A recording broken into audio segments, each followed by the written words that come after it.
3, I will call this regular meeting of Council of the Municipality of Jasper to order for May 19th.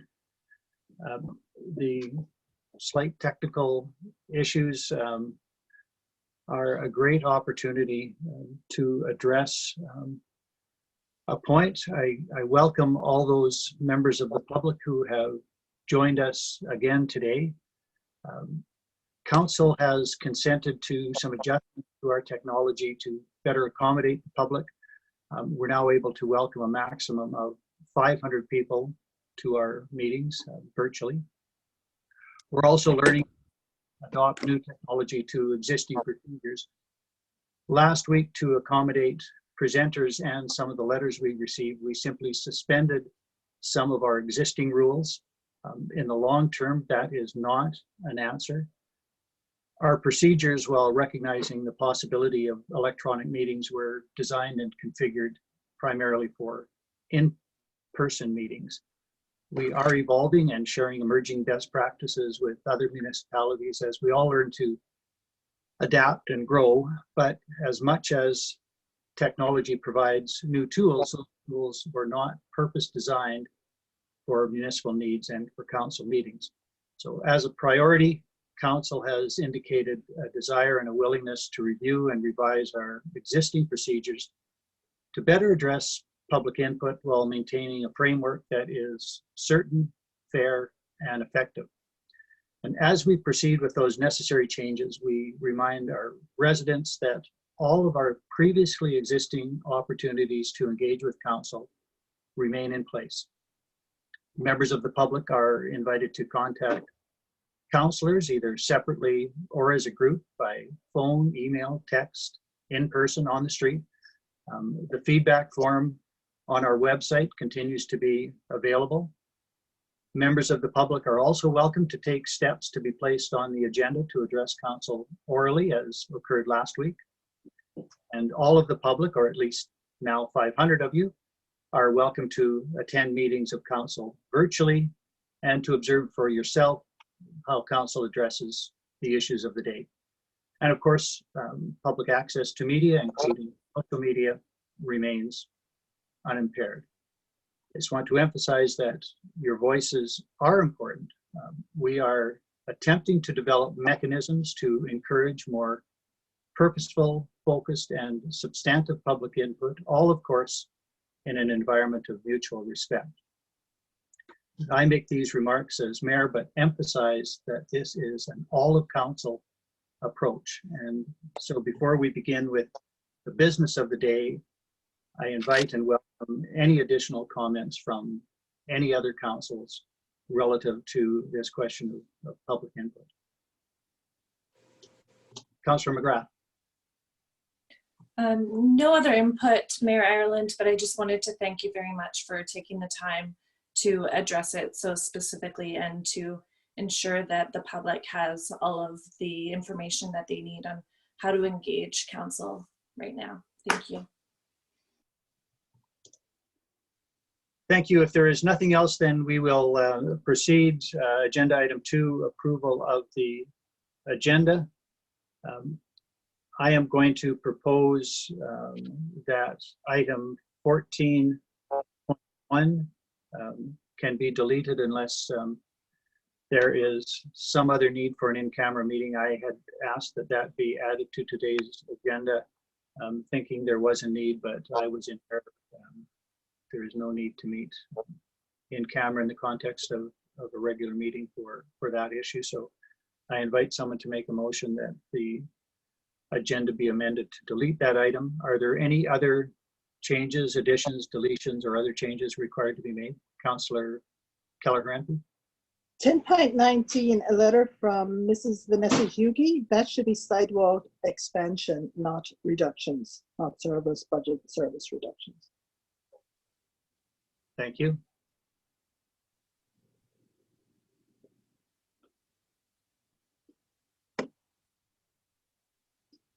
Councillor McGrath. I can make a motion to approve the agenda as amended. Thank you. And those are two amendments that change to item 10.19. 14.19 and the deletion of item 14.1. All in favor, that is technically the motion then is to amend. All in favor of the amendment? Are there any opposed? There are not. That motion is carried. And might I have a motion then to approve the agenda as amended? Councillor Keller-Hrampe, thank you. All in favor? There are none opposed. That is carried.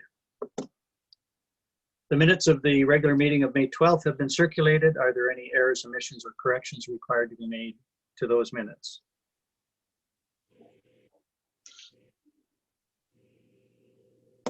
Hearing none, may I have a motion, please, to approve those minutes as circulated?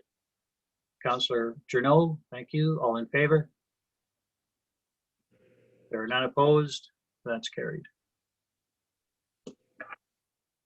Agenda item 4, presentations. We have the ECC update from Mr. Van Tighem, who I see there. Welcome, Mr. Van Tighem. Go ahead and unmute yourself.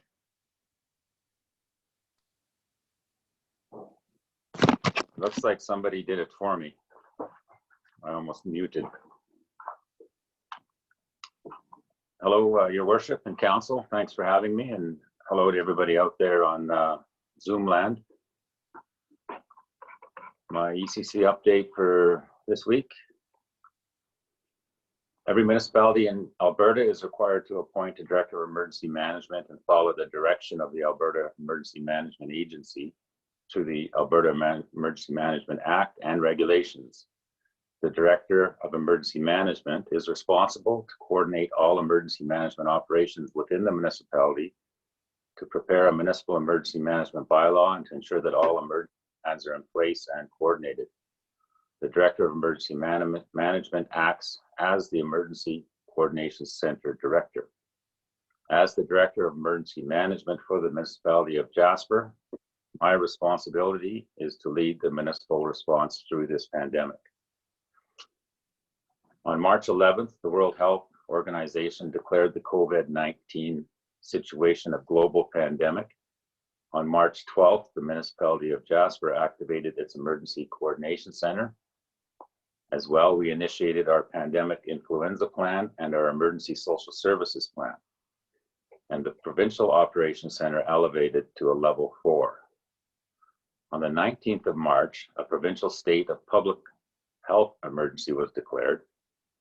Exactly 2 months later today, and Jasper presently has 0 active COVID-19 cases.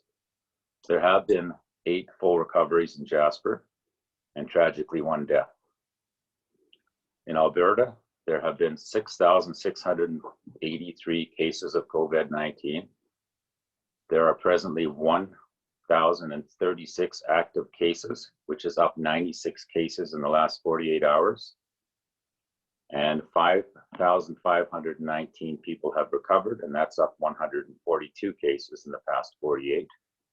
There are currently 65 individuals in the hospital, and 9 of those are in the ICU. There's been 3,761 COVID-19 tests completed in the last 24 hours, and a total of over 200,000 tests completed by the lab to date.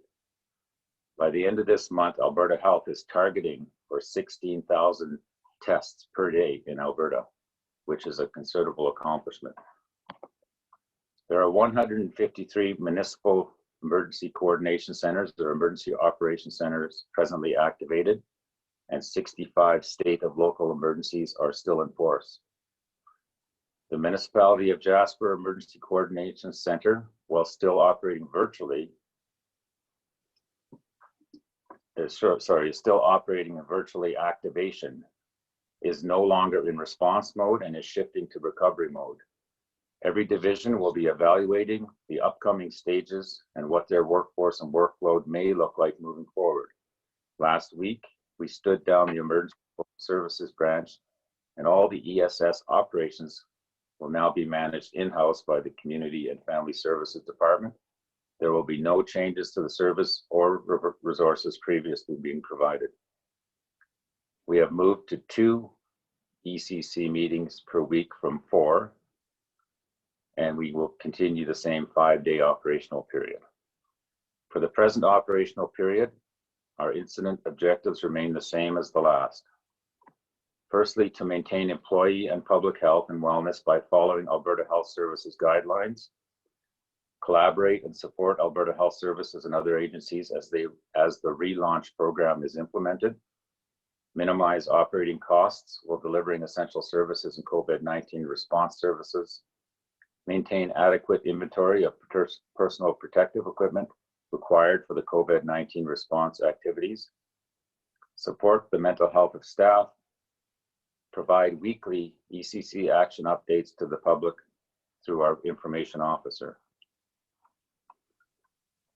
Our bylaw department is working with the business community and Alberta Health Services in an effort to reinstate the sidewalk seating opportunities for some businesses. The COVID-19 Health Services directives severely limit the amount of seating available due to existing space and distancing regulations. To date, we have not issued any permits, but are working with a few businesses in that regard. We are committed to assisting businesses through this process to ensure best health practices and compliance.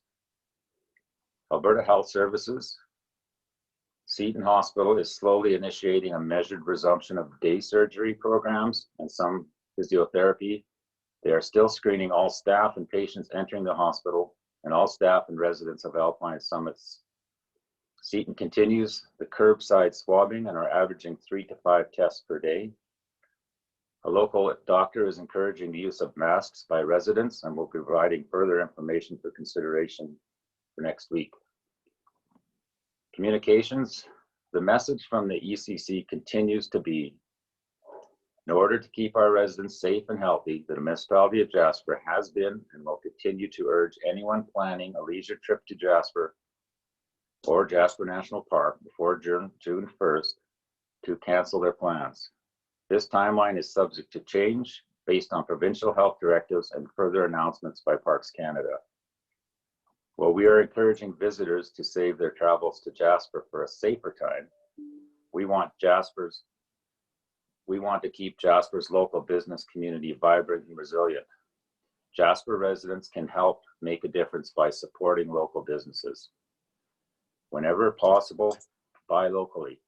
Order from local businesses online, purchase gift cards now to use later, order meals for takeout or delivery, send messages of support on social media. And in closing, as a community, we have been through a lot during this COVID pandemic. The numbers appear to be slowing down a bit, but we can't afford to let our guards down quite yet. We may be over the top of the curve, but everything we have done up to now will be for naught if we allow our guards to drop. We need to be ever vigilant moving forward. The municipality of Jasper urges residents to continue following public health directives, including physical distancing, frequent hand washing, and isolation if you're sick. Stay positive and be nice. Thank you.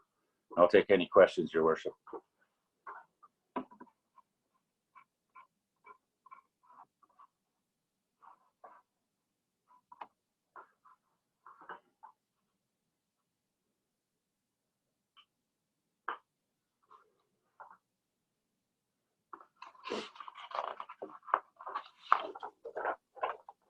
Councillor Kelleher, MP, sorry, I had difficulty unmuting myself for some reason.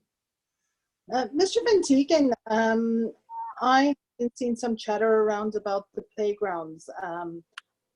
Are you considering opening them, or should they be remaining for now? Thank you, Councillor. Yes, that is has been on the agenda on our last meeting and is also on the agenda for the next meeting. And there is a new directive out from the province in regards to safe opening of playgrounds and dog parks. We have been reviewing those directives and we have began discussions with the operation department on possible relaunch of our playgrounds locally. But at this point, I can't honestly give you a date other than we are looking at it and we will be following the Alberta Health directives and we will be doing what's right and when the time is right. And I know I've had a few people approach me and hopefully for them and for the children of the community that time is soon. Thank you. Councillor McGrath. Well, thank you very much for the update, Chief Van Tighem. I don't have any questions, just a few comments. I'm happy to see that you're advocating for the support of mental health for all of our staff. And while we do have a large audience today, I just want to reiterate the fact of mental health support right now being so important. And there's never too much mental health support. So I encourage everyone to seek support through whoever they have available to them. Our services locally at the hospital are amazing and very available to everyone, as well as if you are a municipal employee. Our employee benefit plan is amazing. I can lead by example and say that I have enlisted the support for my first time in my life of a mental health therapist, and it's really helping me. Also, with the doctor that's working on the mask initiative locally, I'm excited to see what comes forward from that. And thank you for adding the piece about supporting our local businesses. It's much appreciated from the business sector. Thank you. Thank you, Councillor McGrath. And I also echo your sentiments on mental health resources and encourage people to do the same. And it's quite as simple as just reaching out to a friend or a spouse or someone close to you. It doesn't necessarily have to be to a mental health professional, but that's the case. Just be reassured that that's not a weakness, that's a strength. If you can make that step, that's showing that you're a stronger person. So I encourage everybody to take care of themselves, both physically and mentally, through this COVID. Thank you both. Any other questions from councillors for Mr. Van Tighem? All right, it appears not then. Thank you for that presentation then, Chief. We will move to agenda item 5, business arising from the previous minutes. Is there any business arising from the minutes of May 12th? Councillor Butler.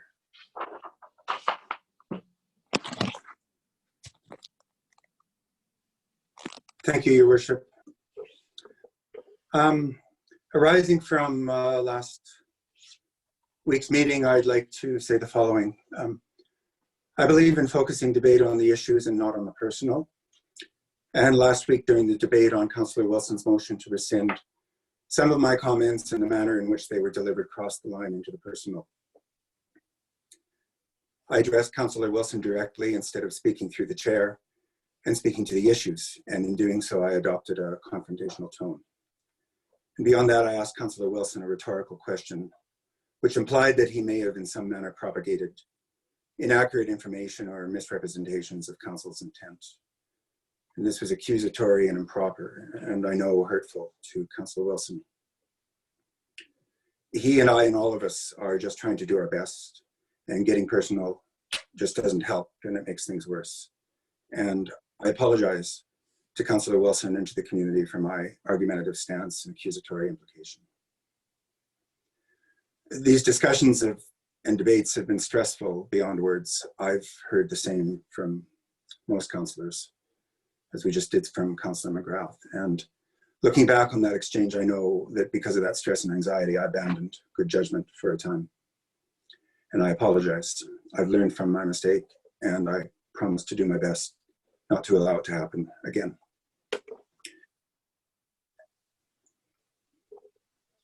And I'll follow the lead of Councillor McGrath in acknowledging that exchange and my consideration after also caused me to enlist the help of a mental health therapist to help me through this difficult time. So thank you for allowing me that opportunity to place those comments on the record. Thank you, Councillor Butler. Appreciate those heartfelt comments. Any other business arising? Councillor Demota? Yeah, I too regret some of my tact at last week's meeting, and apologize to Mrs. Cleaver and other residents in the community who took the time to write in and chime in to view our meeting. I took a defensive approach in my response to how I felt things were engaging in the community, and I should know better. Someone said that I should deliver my messages with tact and empathy, and I agree. I've done better in the past, and yeah, I think emotions are getting the best of many of us right now, and that's no excuse. So we're here to lead, and I am going to stay strong. And I just feel that how I felt about some individuals' approach in how council is being addressed, I took it in a defensive manner, and I didn't mean to pool the whole lot of people that were taking their time to write in and express their opinions into a small sentiment of how I felt generally. So I'm very sorry, and I promise to do better in the future. Thank you. Thank you, Councillor Demota. Any other matters arising from the minutes? I will make one brief comment. Immediately prior to adjournment, the minutes accurately reflect that Councillor Wilson and I left the meeting.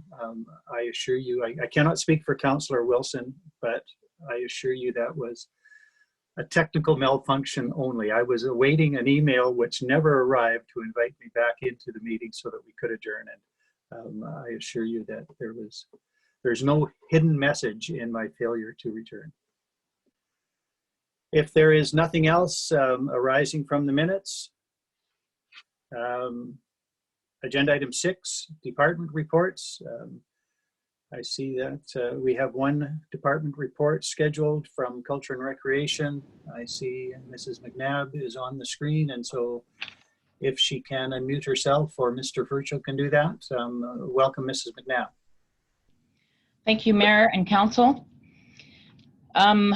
I am not, I don't have a camera, so all you're looking at is a picture, so you can't expect me to put up my hand or anything like that because you're not going to see it. I have a few things to add to my report.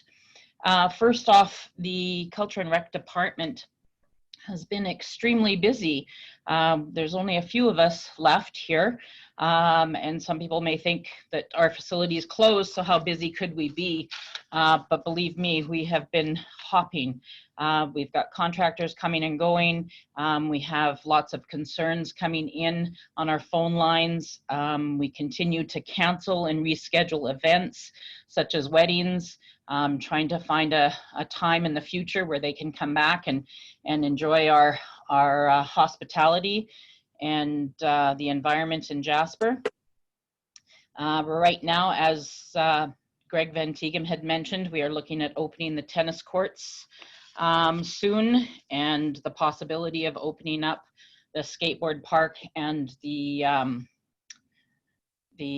playgrounds, but those all we do have to are required to follow protocol and requirements for cleaning, etc. Some other communities have started opening up playgrounds and have posted signs that use at your own risk because they don't have staff to clean the playgrounds. So that is definitely a concern that we need to look at too. With regards to the arena slab, we have a pre-construction startup meeting this week. So things will be moving fast and furious on that particular project. We are receiving concerns from delivery people that are not able to access washrooms at this present time. They're finding it a real challenge to come to town and do their deliveries and not be able to access any washrooms. We continue to provide PPE to our through the ECC, and that's being provided. Angela has been able to source and find a very good supply of PPE. It did take a significant amount of time to get that PPE. Probably took us close to a month before all of it was coming in. There's still some orders outstanding. And then this is distributed to all our departments that require PPE for their jobs. So if you have any other questions on my report, I'd be glad to answer them. Thank you, Mrs. McNabb. Councillor McGrath. Thank you very much for your report, Mrs. McNabb. I hope that you're doing well, and it's a shame that I can't see your face. In regards to the delivery drivers with the Connaught washrooms being closed, I'm also curious because it's been brought to my attention that those are perhaps the only wheelchair accessible washrooms in Jasper, and I don't have that information available to me.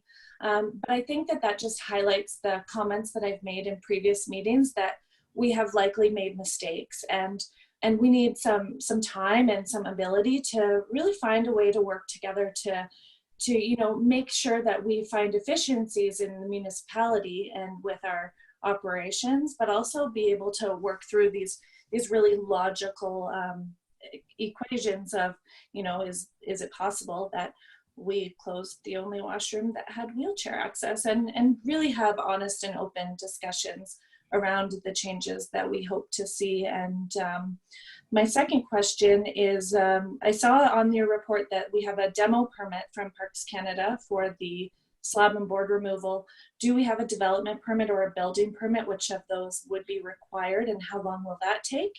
And my third question was in regards to the tennis and skateboard parks and the tennis court, skateboard park, and also making sure that I'm sure that that includes the volleyball area, and kind of like an idea of what protocols would be. Would it be maybe the safest equation to have a sign that says use at your own risk, or encourage families to develop their own protocols for using spaces, or just what that looks like in terms of municipal liability and safe use of our assets? Thank you. I can go through those questions, hopefully all of them. You might have to remind me of a couple as I go through. The downtown washrooms, my understanding is that yes, those are the only wheelchair accessible washrooms in town. So they do have the auto door that allows people to access the washrooms, including parents with their arms full, etc. But they are, to my knowledge, the only wheelchair accessible public washrooms available. As far as the development permit has been received, and we are just waiting. I reversed it in my report, and I'm sorry about that. The demolition permit is supposed to be here right away this week. So the demolition permit is coming. The actual other permit that you had asked about, we have not received that at this particular point and are waiting for that. They do say it's in the works and that we should be getting it shortly. As far as the tennis courts and beach volleyball and the skateboard park, the one thing that Alberta Health Services has put on their recommendations is still, when you use those facilities, is that you if you're in close proximity with other people, that you're using it with family members, so that you're still keeping your core group, small group, as family. So those are the recommendations that have been put on the field signs. If you go into Centennial Field right now, you'll see signs on there about, playing sports, those types of things. So that yes, they're encouraging that, absolutely, and we're encouraging that. But like to play soccer, we're not asking people to, we're asking them to pass the ball back and forth, not to catch the ball, and to do it within family members versus, getting 3 groups out there of 50 people and doing large events where you're trying to have an actual big soccer game. So those are the types of things that are coming forward from Alberta Health Services, and that we're trying to enhance and make sure that people know that if they're coming to play tennis, that they should be playing with somebody that is within the same household. So Thank you. Thank you, Councillor Demota. Thank you. Ms. McNabb, I commend you, and I can imagine there's lots going on and stuff, particularly with the reduced staff that you have. So thanks for being there and holding the fort for us, so to speak. I have two questions, both separate. One's the arena, one's for the public washrooms. With the permit process going through its thing, has that put the project back any further? And if so, is there a different type of timeline that we might look at for a potential reopening of the arena if we're allowed to? So the arena permit, no, that has not held us back in any way, shape, or form. We're just in the pre-construction meeting this week, and we expect to have the demolition permit also this week. So everything is online for that particular project, and we don't have any issues with that. Actually, the second part of my thoughts for the washroom isn't really for Yvonne. I was surprised to find out that the Parks Canada washrooms across from the Info Center aren't wheelchair accessible. I still have time to go over there and look. I haven't done that yet.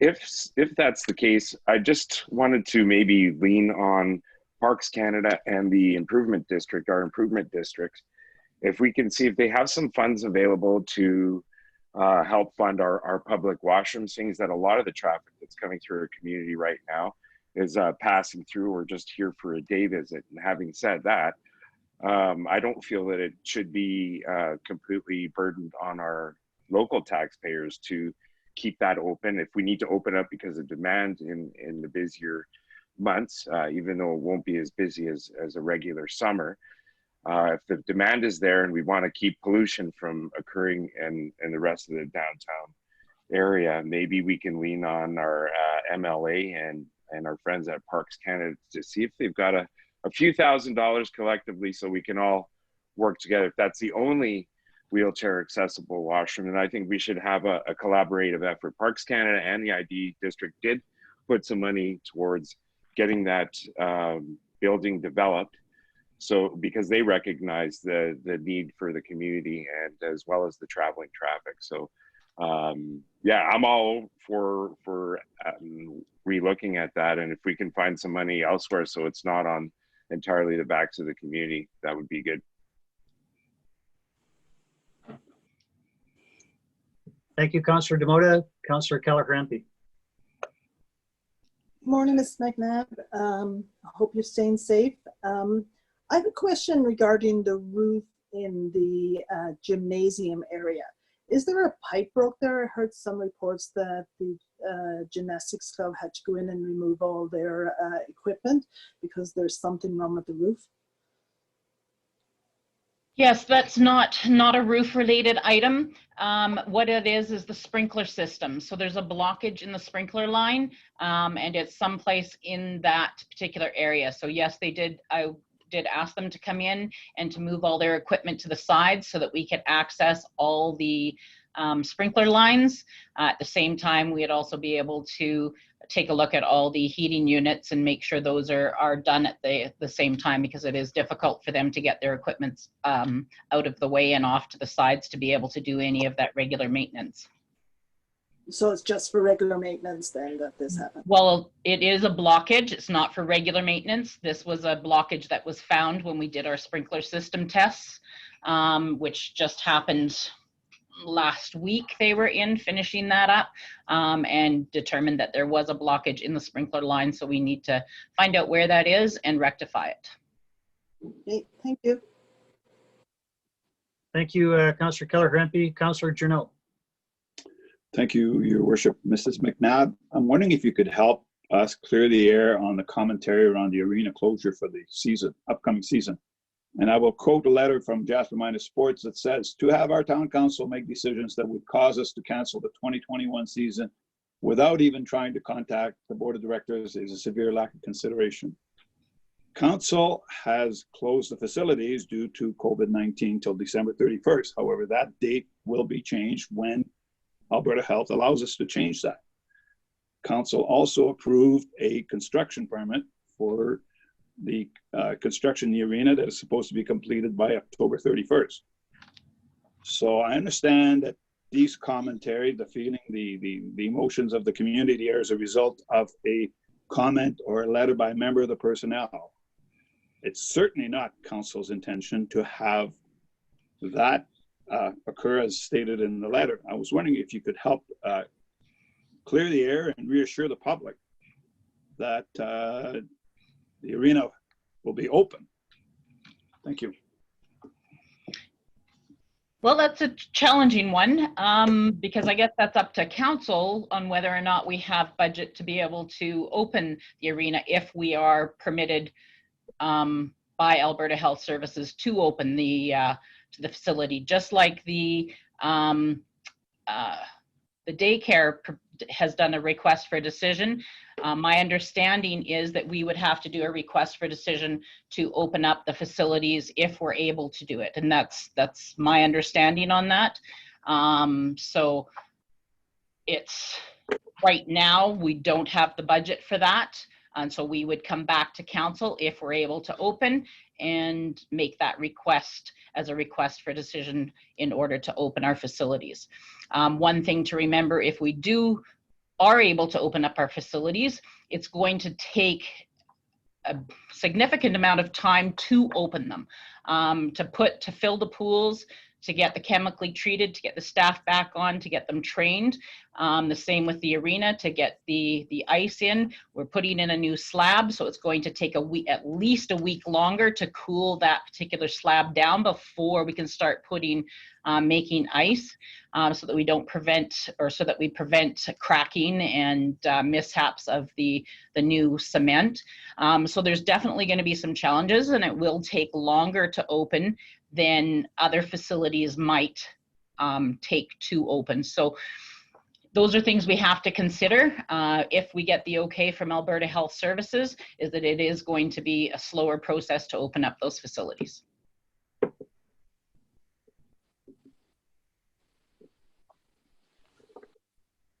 Thank you. Sorry, I see a couple of hands. I will go with Councillor Kelleher-Rempe and then Councillor McGrath. But Mr. McNabb, the facility is closed. If we got the okay to open the arena tomorrow, we would be unable to open it. We're doing a capital project. And from my understanding from administration last week, that the capital project may be ready for the 3rd week of October. And if we get the green light, then we have, as a council stated, that we'd be happy to re-look at opening the facility at that time, as that it's the one facility within the municipality that actually covers its costs when we reopen.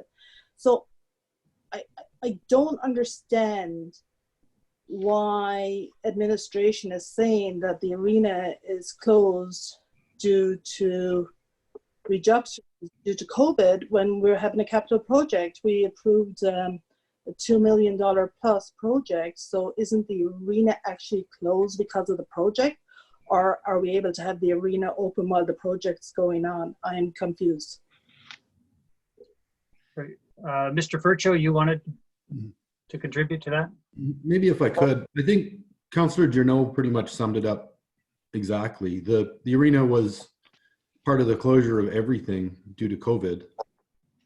Then Council did approve the capital budget and also gave direction on operational issues that facilities are closed until the end of December, or at least planned to that. And we look at those dates here. And so all of those things are at play at the same time. So probably a little confusion out there, but I think exactly how Councillor Journeau outlined it is exactly the truth. It is closed now. It was closed as part of the closures for COVID. It is now closed for construction. We hope to have the project done in October. And at that time, if council chooses to reopen the facility, it's reopened. That's really all there is to say on that one. Thank you, Mr. Burcho. Councillor McGrath? Thank you. Mrs. McNabb, one of your statements reminded me of something that I forgot to ask. You mentioned the pool being filled. So from my understanding, the pool was to remain filled during the time of closure for its structural integrity. Would you elaborate on that, please? And also a slide update, as I'm hoping that those stairs are complete. Okay, so as far as the pool being filled, once we got approval from, or not approval, once we got information from operations with regards to water lines not freezing, that we weren't having the frozen water lines in town, that's when we were able to choose to be able to empty the pools. So we knew that we weren't going to freeze any lines. There wasn't going to be any water related issues. So we have just a week and a half ago emptied the pool, and it'll remain empty until we're able to reopen once Alberta Health Services and Council gives us the okay to go forward. And then your other question was the slide update. The slide is in, it has been tested. We did find some deficiencies, and right now we are working on the deficiencies. So I have not seen the contractor back yet. I know they were waiting for parts to come back for the deficiencies, but they are working on those particular deficiencies so that we'll be able to open.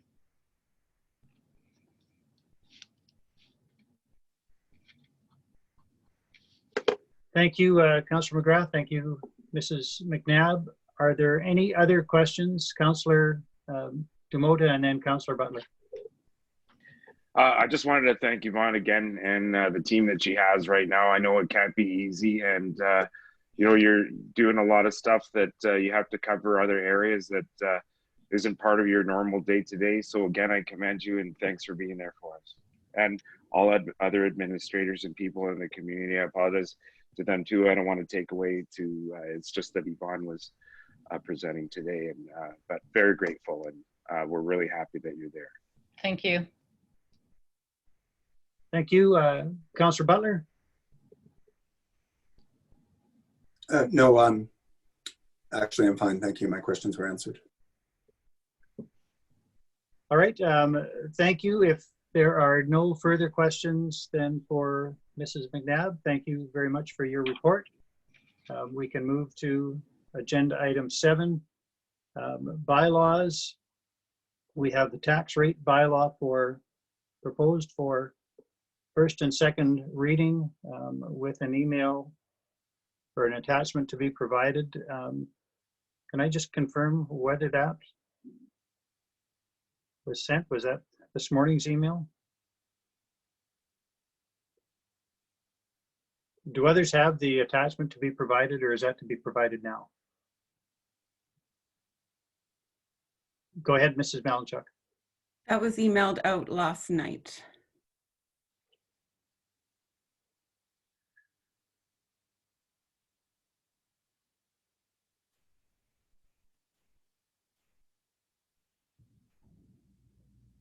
There was some follow-up emails. Yes, thank you. All right. I'm the slow one, but I now have it. Everyone else has the attachment, I trust. If that is the case, then go ahead, Mrs. Malinchuk. Yes, so today we're presenting the tax rate bylaw for 2020. So this bylaw will ensure that the municipality of Jasper is able to authorize the rates of taxation to be levied against the assessable properties within the municipality for the 2020 taxation year. And there are details of the assessments, the amounts requisitioned, as well as the mill rates within the bylaw. And that is being presented as first and second reading. Thank you. Thank you. Questions from councillors regarding the proposed bylaw here for first and second reading?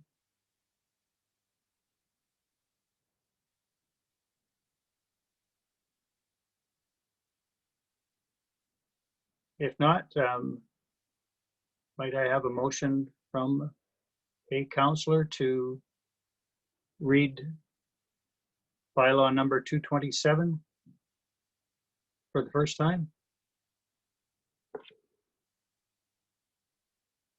Counselor Butler? I take it that is your motion. You don't need to speak further? Or do you wish to speak?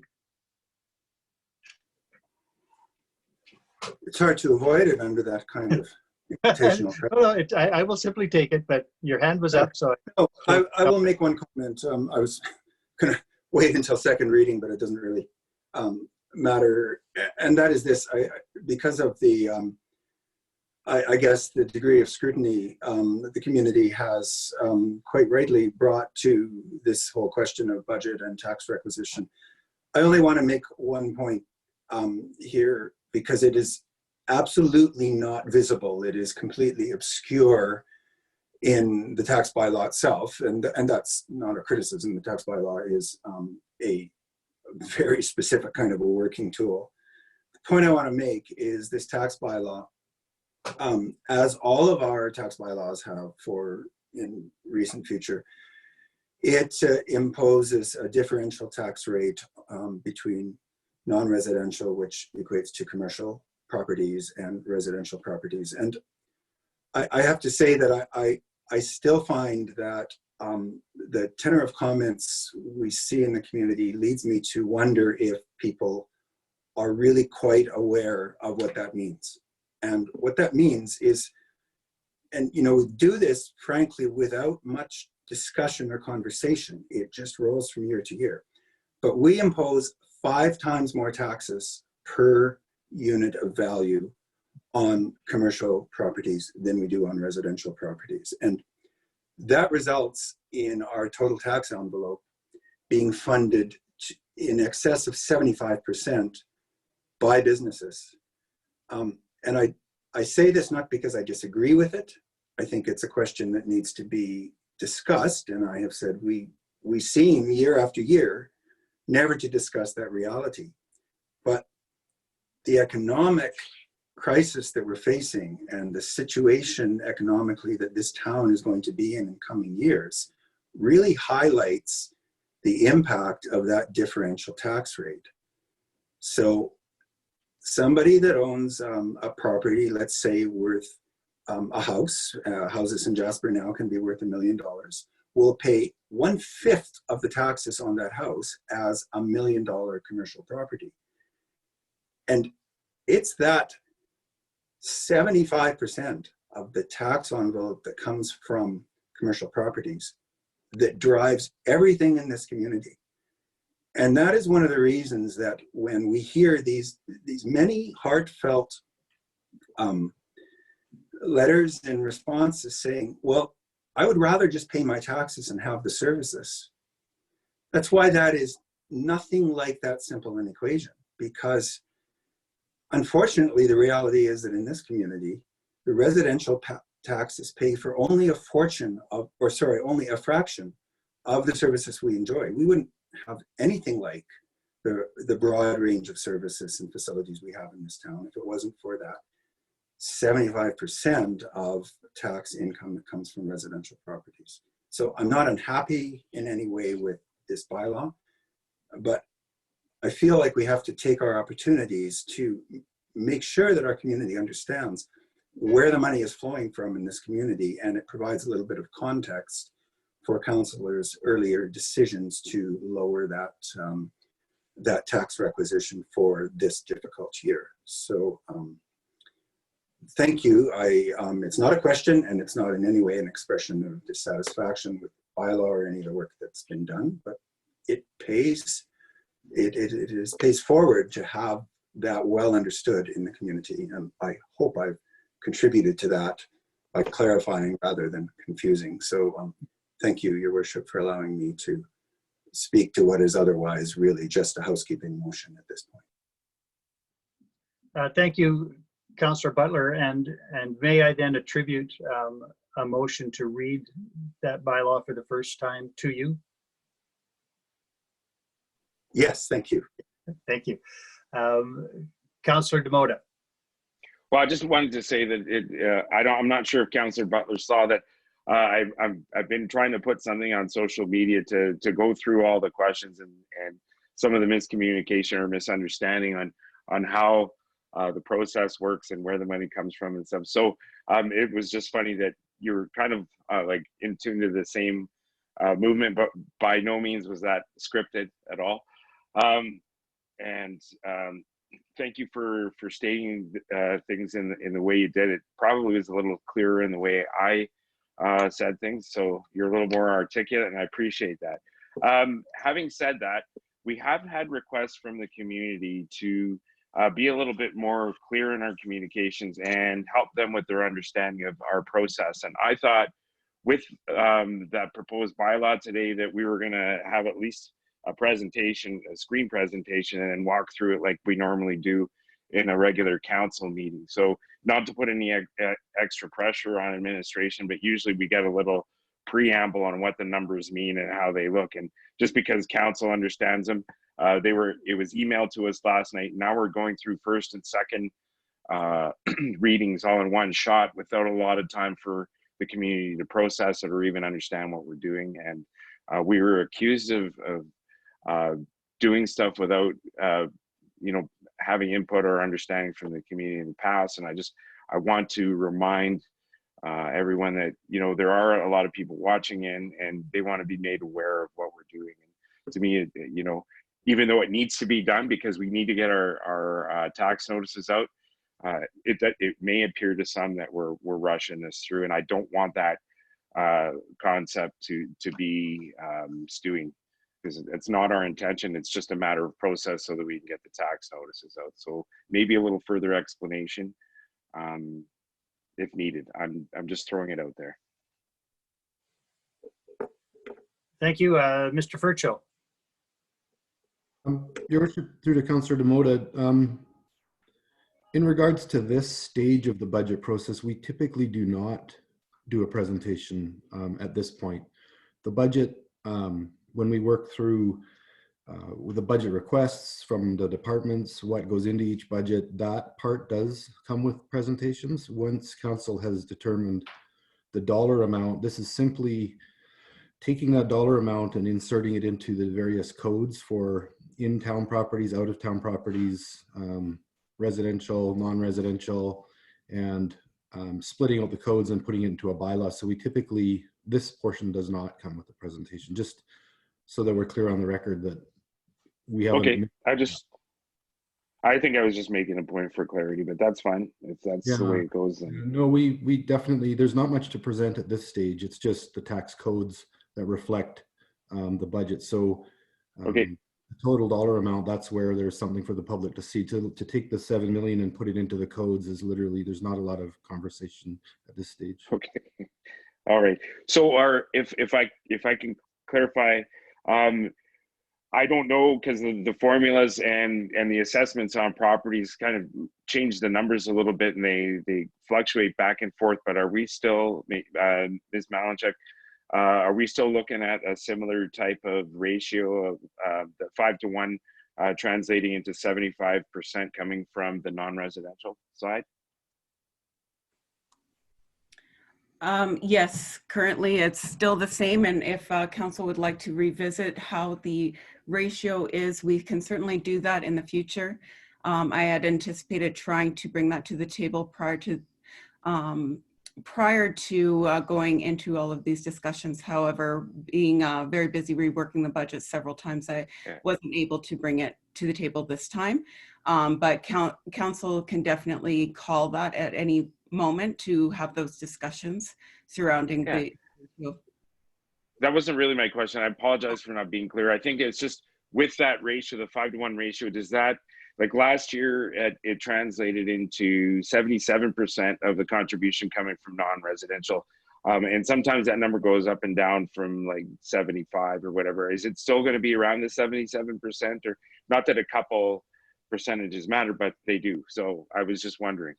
Yes, no, they're calculated exactly the same as they were last year. Okay, great. Thank you.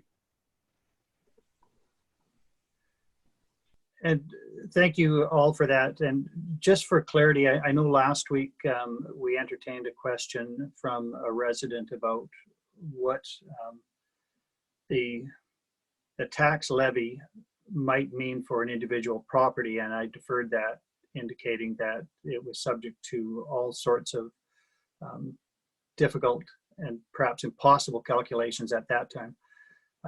Is it fair, Mrs. Melanchuk, to say now that if an individual has their assessment and wishes to apply the math, they can sort out from these numbers, the so-called mill rates, what sort of tax that they would expect? That is, for a residential urban property, they could multiply their assessed value by the Evergreens tax rate number, by the education tax rate number, and by the municipal, and sort out with this information what their tax bill is going to look like, and then they could compare it if they wish with their tax bill for last year.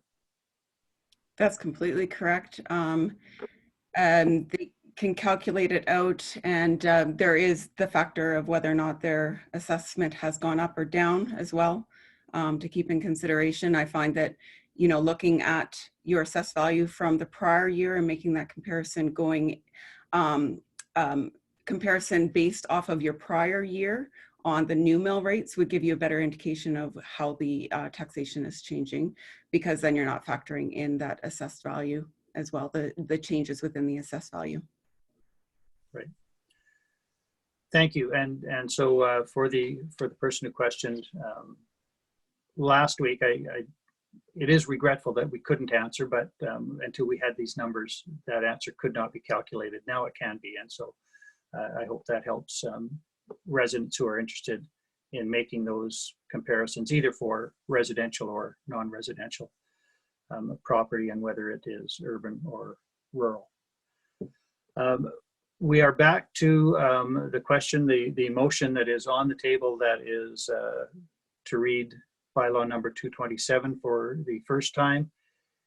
Any other comments, remarks from councillors before I call that question?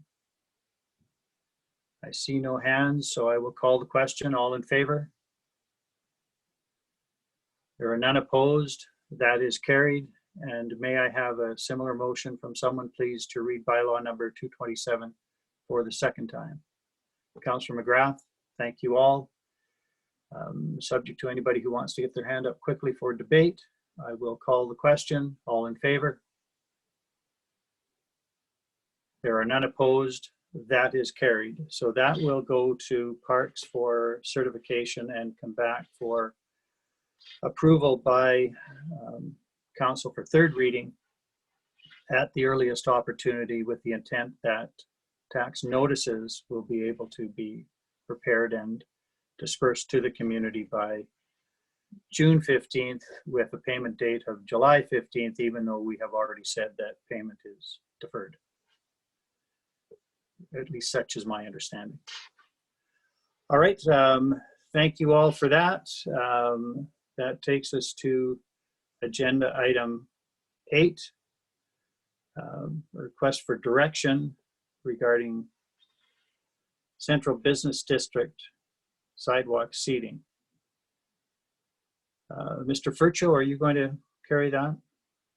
Yes, Your Worship, I'll present, and then Neil Jones is available for questions as well. So Brett Ireland gave an excellent presentation last week on sidewalk seating, and prior to, of course, between one meeting and the next in these weekly meetings, we don't have a lot of time to do a lot of research, and the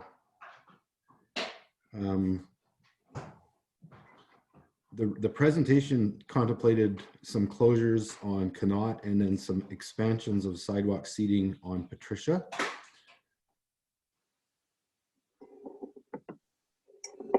And then, sorry, just one moment, please.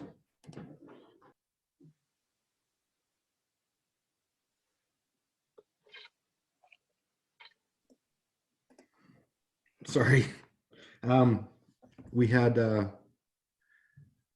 so prior to us doing a lot of work on this particular subject, what I wanted to do is just show council what other communities are doing and then have a conversation about what council may want for Jasper. So we heard from a number of residents opposed to closing Patricia Street, and we've also seen other communities getting even further with the street closures for social distancing, things going on and being announced constantly in different towns. So the intent of this was to provide council just with some examples of other communities and simply to open the door for some conversation around what council might be thinking before administration does some research for the municipality. All right, thank you. Before I open it to councillors, I just wanted to express my view of this, and I think it is unfortunate, just the labels that have been attached and which we have attached to the presentation, particularly this item on the agenda referencing sidewalk seating. I thought the presentation that we received was much broader than that.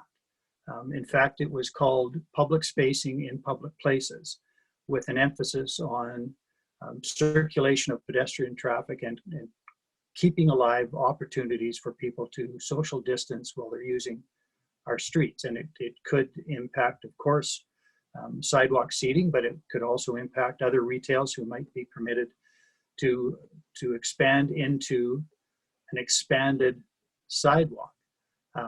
But now it comes back as if it was only ever about sidewalk seating, which I did not understand to be the case, but we are certainly complicit as an organization for furthering that interpretation.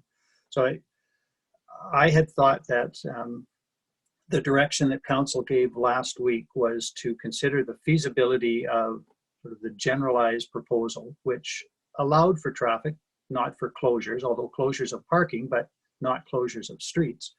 But this suggests something quite different and uses examples of sidewalk seating in other communities, but not examples of the broader movement in other communities right now to deal with social distancing in public spaces. So I think we've, to some extent, made our own chore more difficult by this, but that is what it is. So administration is looking for some further direction from council, and I expect council will be able to give that. But I think that we have not helped the situation just by the labels that have been attached to it. So those are my comments. Sorry, Mr. Furcho? Yeah, just further to that, I think all I'm trying to say is that, you know, Brett Ireland did give an excellent presentation. Council has that example. This was an attempt just to show some examples of what's done in other communities.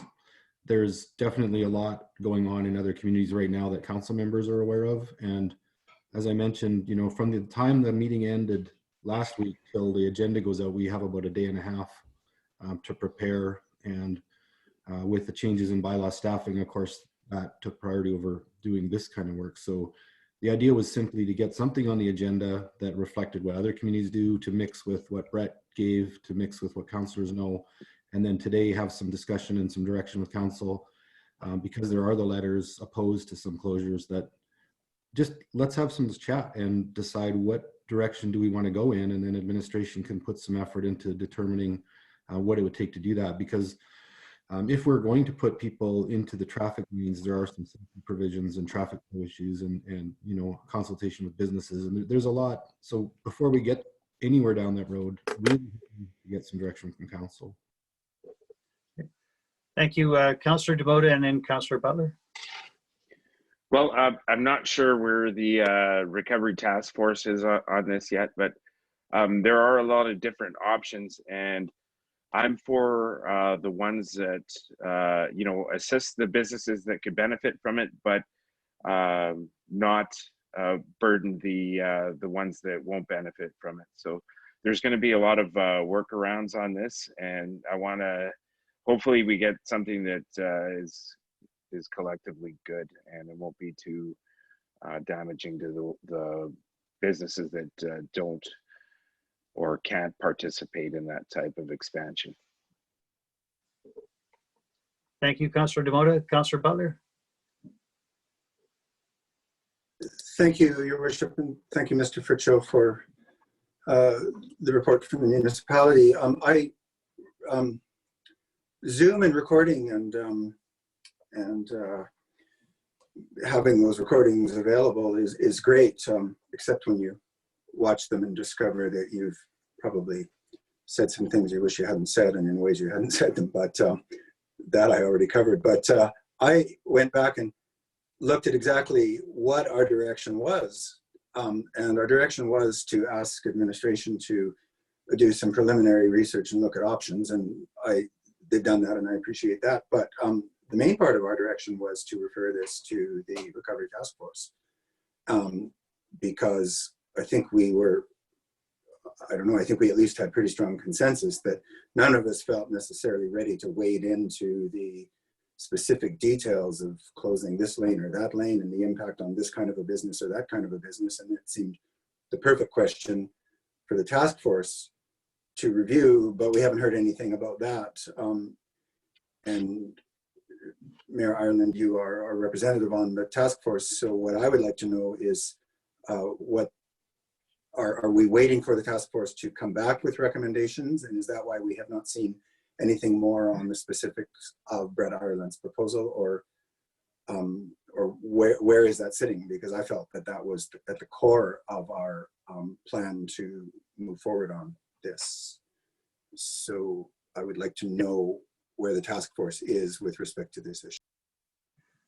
I did present it to the task force Wednesday of last week with the direction, or at least the request from council, that the task force pick this up and consider it and come up with a recommendation. I can tell you that the task force found the request. I think the wording that was chosen was the request was out of scope. It is clearly an issue that is fraught with all sorts of political tension. And so the task force as a group has not accepted the request to pick this up and come back with a recommendation.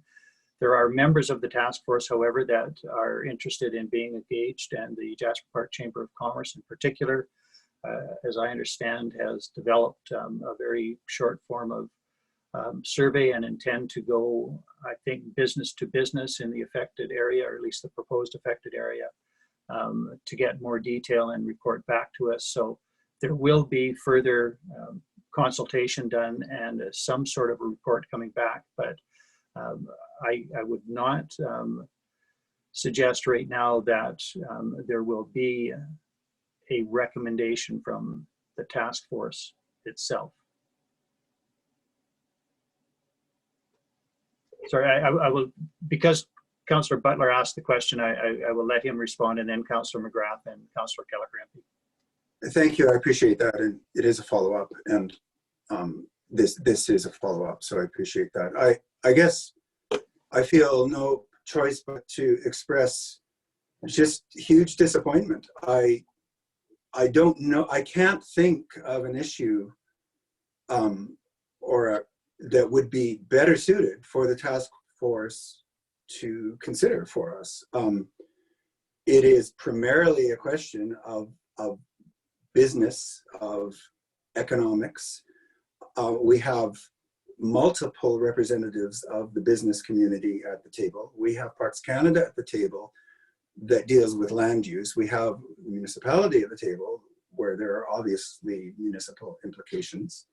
The question of scope, I just don't understand. We specifically asked that the task force would address issues and then bring those issues back for decision and consideration among the various parties so that they can then exercise their jurisdictional authorities as needed. But we won't get this right if we don't have a deep dive into the effects on different kinds of businesses along these blocks of the community, whether they're laundromats or hotels, retails, restaurants. It has different implication, tour companies. It has very different implications for different kinds of organizations. And so here we are again, we're going to have council sitting here trying to sort something out that is really complex and difficult. We're going to have letters coming from every which way. And we have a task force, which the first time we ask them to look at a question, they kick it back and say, well, no, I don't think so. I'm really disappointed. I don't know what good the task force is expected to be for the community if that's what we get back. So I don't know where this leaves us. Thank you, Councillor Butler. Councillor McGrath. Thank you, Mayor Ireland. I'm curious, because this pertains to land use, does this have to go to Parks Canada, or are we the only jurisdiction that has to see this as a decision? Mr. Furcho? Your Worship, through to Councillor McGrath, that it's a part of the commercial use of public space. So it would be an extension of some of the work we did with Parks Canada already. If you recall, when we developed that bylaw, we did some work with Parks Canada for, we did it as a pilot project first with a farmer's market, with the sidewalk seating.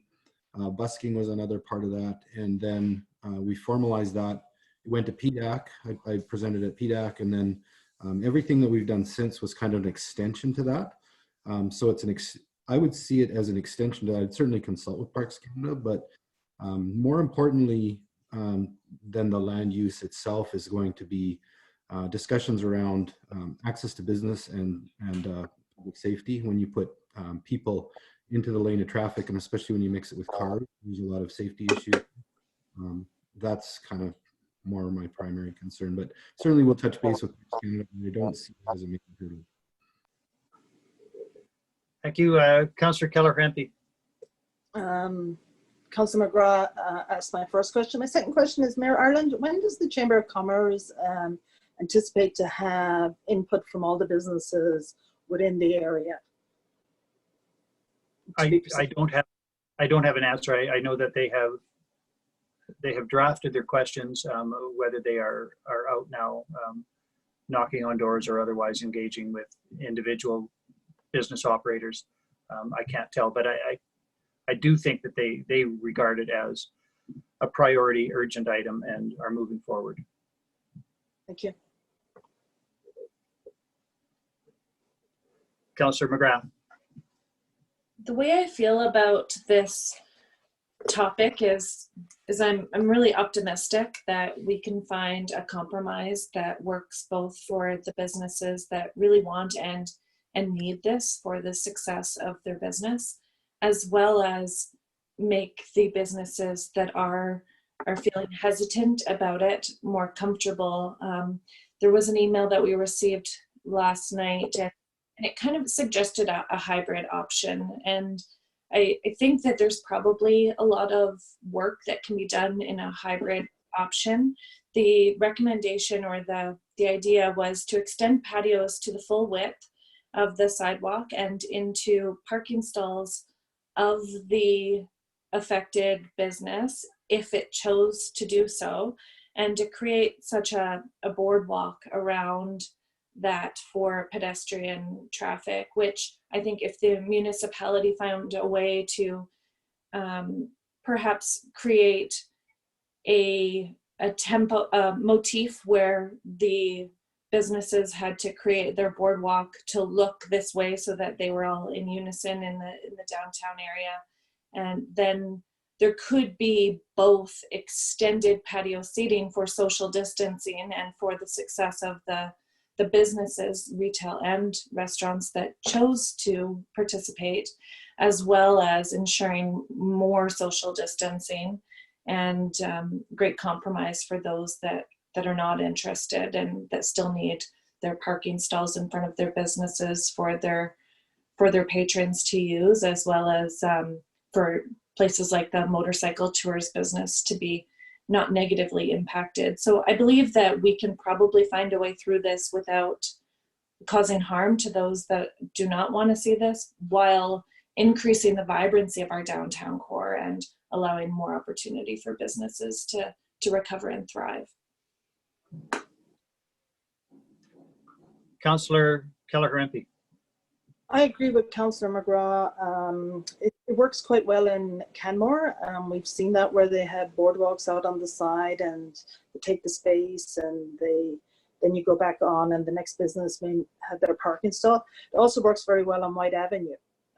They have a similar concept, and I think, like as you said, McGrath, that I think we can make this work for the people that want to extend their, whether it's their retail, whether it's their patio, out further to accommodate the guests this summer for social distancing, and for the pharmacies and the grocery stores and the laundromats that want their parking space in front, that they can remain. Thank you, Councillor Keller-Hempe. Councillor Journeau. Thank you, Mr. Mayor. I agree with both Councillor McGrath and Councillor Keller-Hempe. I especially like Councillor McGrath's suggestion of a motif so that these sidewalks all look the same across town, across the areas that are going to be affected. I think that's a great idea, and I thank them and the input from the resident who provided that suggestion. Councillor Demota. I do also reflect that sentiment, and I thank those councillors for bringing that forward.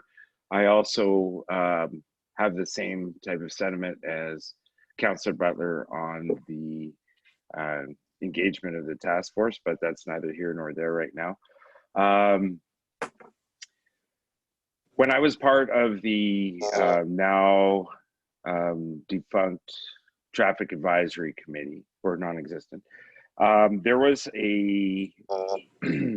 a request from operations at one point to put forward or to purchase some electronic speed signs, and I'm just wondering if we ever ended up getting them, and if so, then I'm glad we have them and we don't have to go and look for other things. And I think that if whatever happens, I think that might be helpful, particularly if we are moving people out into closer to traffic, that we would probably have to slow it down in the core for the summer at least anyway, and maybe those temporary flashing signs might help us.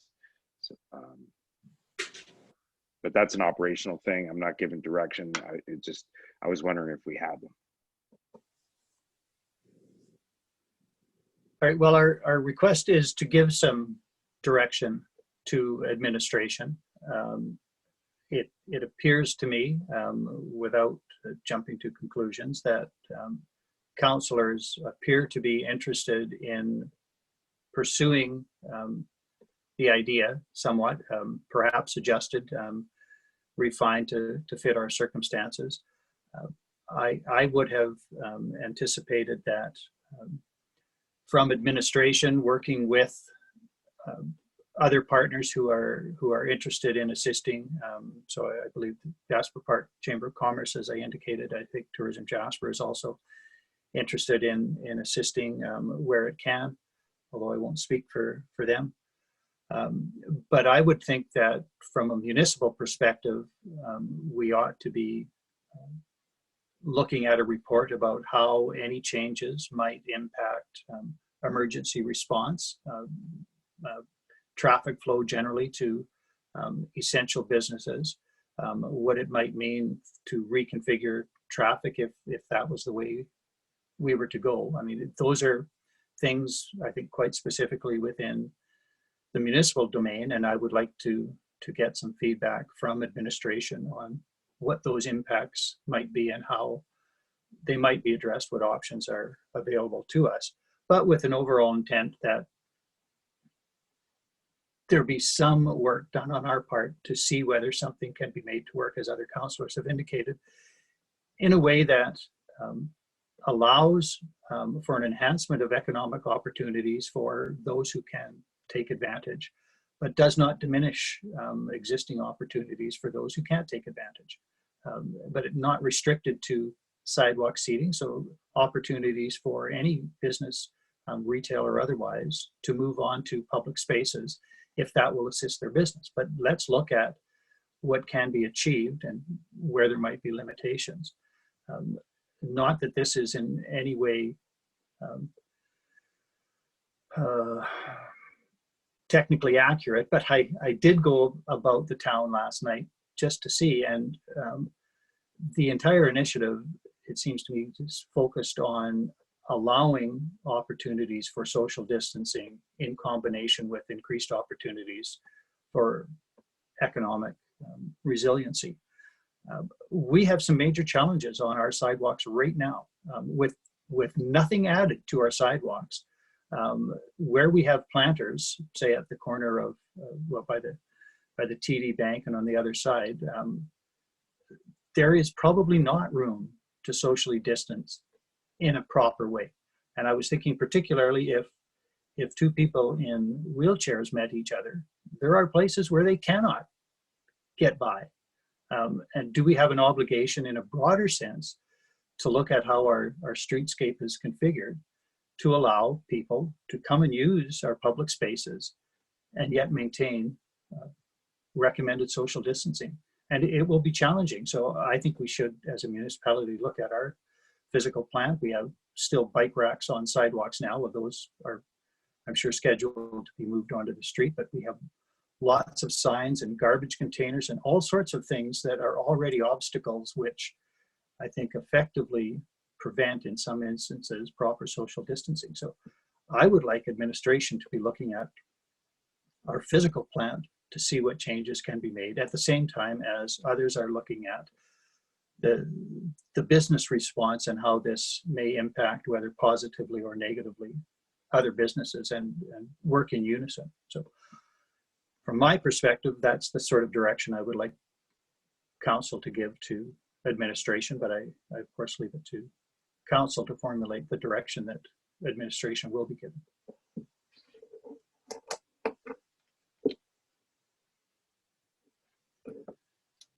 So do we have a direction for administration with respect to the very broad topic of increasing public spacing and allowing businesses to move into public space to enhance the opportunities for public distancing?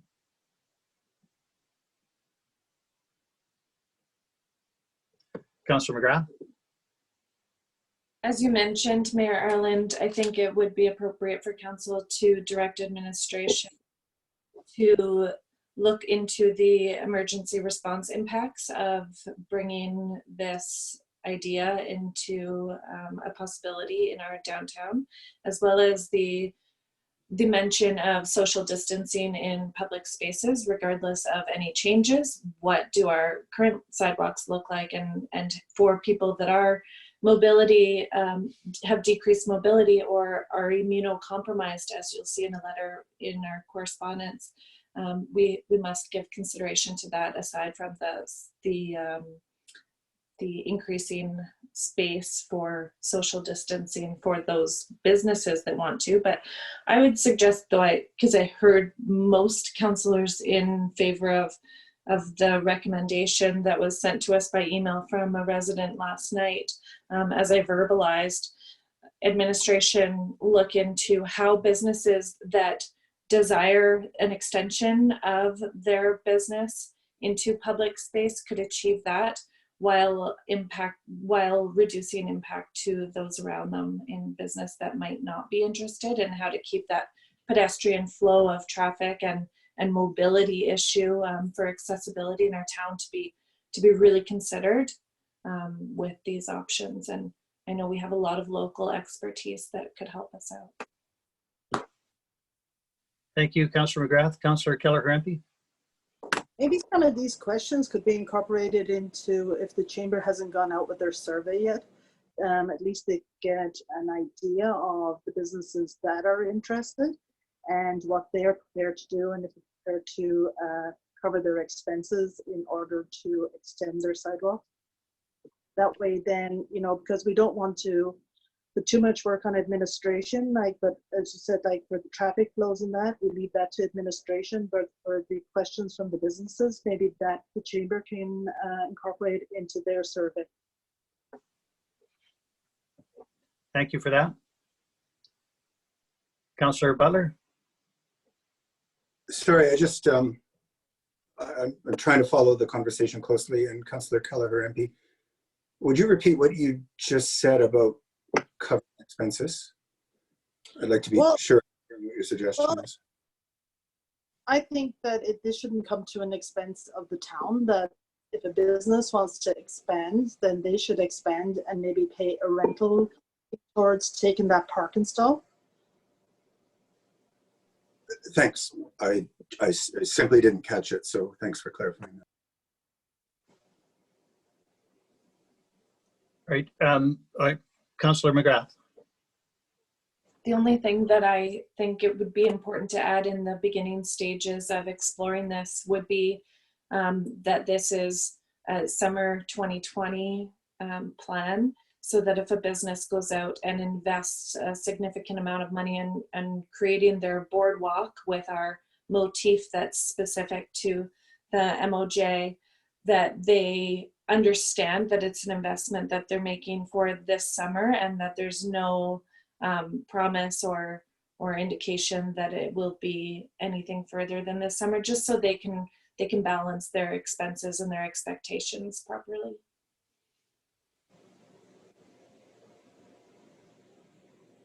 Thank you. Mr. Furcho, do you think that you have enough clarity and direction to proceed? Your worship, so the purpose of today was really to understand scope and scale of council, given that some of the communities are opting for full street closures, and certainly was proposed. Is that coming through okay? I'm getting really weird feedback on my end. It's a bit broken. So what I've heard from council, like, you know, it's the gamut from permanent street closures through to temporary street closures, like in Quebec, where they close the street from 6 o'clock to midnight kind of thing, and have people go out, to closure of some of the parking stalls. So what I heard from council today was basically what Canmore does, and that was what was included in the report, and that is the business would install the boardwalk in front of their business that allows people to walk around their extended business, that it takes up the whole sidewalk. So that program, Neil Jones has been in touch with Canmore, and that program has been pretty well developed in Canmore with how expenses are done, how the is, all that stuff. So if that's the direction we could go, we could simply look at adopting what Canmore does and bring that back. That's kind of what I'm hearing. Just that's what the purpose of today was, is before we start doing some work, is what's the scope and scale. Thank you, Mr. Furcho. Councillor Demota? Yeah, and I'm also interested to see what the working group can come up with that's out canvassing the community right now, and like outside of the municipality. Because if there is an option or a desire from businesses on Patricia Street to contemplate a temporary no vehicle time during the evening to try to help facilitate some of the restaurants or other activity in that area. I'm not saying close the street down, but if there's an opportunity to have something where, you know, I know we can't do that because you know, that might affect the motorcycle tours there, but if they're able to go in and out with some type of temporary no parking or something in that area, it might change the dynamic of things. But I'm not saying do that. I'm just saying I'm interested to see if something like that comes out of that quick study that's happening out there. Councillor Butler? Well, if it's going to fall to council to figure this out, I think we can go a little further. I agree entirely with the direction I've been hearing. I think the focus should be on allowing businesses the opportunity to expand their seating areas and service areas at their option, rather than, you know, starting the conversation with closing streets or parts of streets. I think we could consider the possibility that in the downtown core, a single lane of traffic moving in one direction for this summer at least is probably adequate, and I'm thinking of Patricia Street. I think also we've talked in the past about large vehicle and bus traffic down Patricia Street, and we opted not to restrict that. In these circumstances, maybe restricting, no large vehicles, no buses on Patricia, given the huge decrease we're going to see in bus traffic, might be workable. I think as a principle, as long as there's one moving lane on Patricia, we could consider allowing businesses to take up the parking space, and consider even the idea that in some areas, one lane of traffic could actually be taken up to allow room, not necessarily for the businesses, but for social distancing, because that's an equally important part of the conversation. At the same time, I think we owe it to businesses that have grown up over the years with an expectation of available short-term parking near to their premises. I think we have to respect that. We can't, even in these circumstances, I'm not sure it's fair to sort of overnight say, well, too bad, so sad. The fact that your entire business model relied on parking near your premises, that we're throwing that out the window, because then that's just robbing Peter to pay Paul and hurting one at the expense of another. So I think those are some fundamentals that we could consider. On Connaught, I find it very hard to imagine actually closing down the entirety of, what would that be, the southbound lane. That seems really hard for some businesses to swallow, and also not necessarily ideal. We could still have one moving lane of traffic on Connaught and leave ourselves, on Connaught southbound, leaving ourselves lots of room for business expansion and social distancing. If we had only one lane of moving traffic on the northbound lane of Connaught, we'd have two lanes available for parking. If we chose, might feel a little awkward, but it could work, so that we could still have lots of downtown parking from where people could then walk to their destinations. But I have to say, I wanted to really get into the details of the proposal that came in front of us, but the nearly complete closure of all southbound traffic in the lane nearest the businesses on Connaught seems not to be meeting with sort of approval from the public. And if we sort of consider those as being principles to work from, we might be able to give administration a little more direction in what they next come back with. So those are my suggestions. Thank you. Thank you, Councillor Butler. Councillor Journeau. Just in response to what Councillor Butler mentioned about restricting big vehicles on Patricia, I think that we have to consider their needs as well, i.e. buses. Yes, there'll be a reduction in bus traffic, but having access to a downtown pickup spot is going to be more critical for them. So I think if you're going to put some restrictions there, one of the things to consider is that it's not a bus stop. It's not a bus parking. It's a bus stop only. So pickup, so on and so forth, because that area in front of McDonald's, Tim Hortons now, is becoming a central part of the transportation hub. So JPL uses it, the tramway uses it, a lot of factors from outside as a pickup and only. So I would not want to see restrictions on large vehicle. There'll be some exceptions to allow that trade to continue. I'm not explaining myself very well, but I wouldn't want to say no to big vehicles. Thank you, Councillor Journeau. Councillor McGrath. I think the most important lens that I would like to offer the conversation is, how can we come about a way to do this without negatively impacting any business? So if that means it's our independent tour operators or the people that make a living from buses, we should apply a lens that doesn't negatively impact anyone. So I know that the majority of the concerns that have been written into us so far is limiting parking to their business is a concern for them. So we find a way to ensure that we can meet all of the needs of all of the businesses in Jasper, as they're really extremely concerned about their fiscal revenues this year. And we need to make sure that we make these decisions trying to enhance all businesses in Jasper and just really adding to the vibrancy and the safety of our downtown core. Thank you, Councillor McGrath. Councillor Keller-Grampy. I think you're very careful. A lot of our businesses have put a model in place of how they feel that they're going to move forward this summer. And I would hate for us that for the businesses that have written in and said that this would have a negative impact on their business, but we have to be very careful that we accommodate everyone. I would hate a decision at council that would put any more mental stress on these businesses. All these businesses are going to be seeing a 70% reduction in revenues this year, if not more.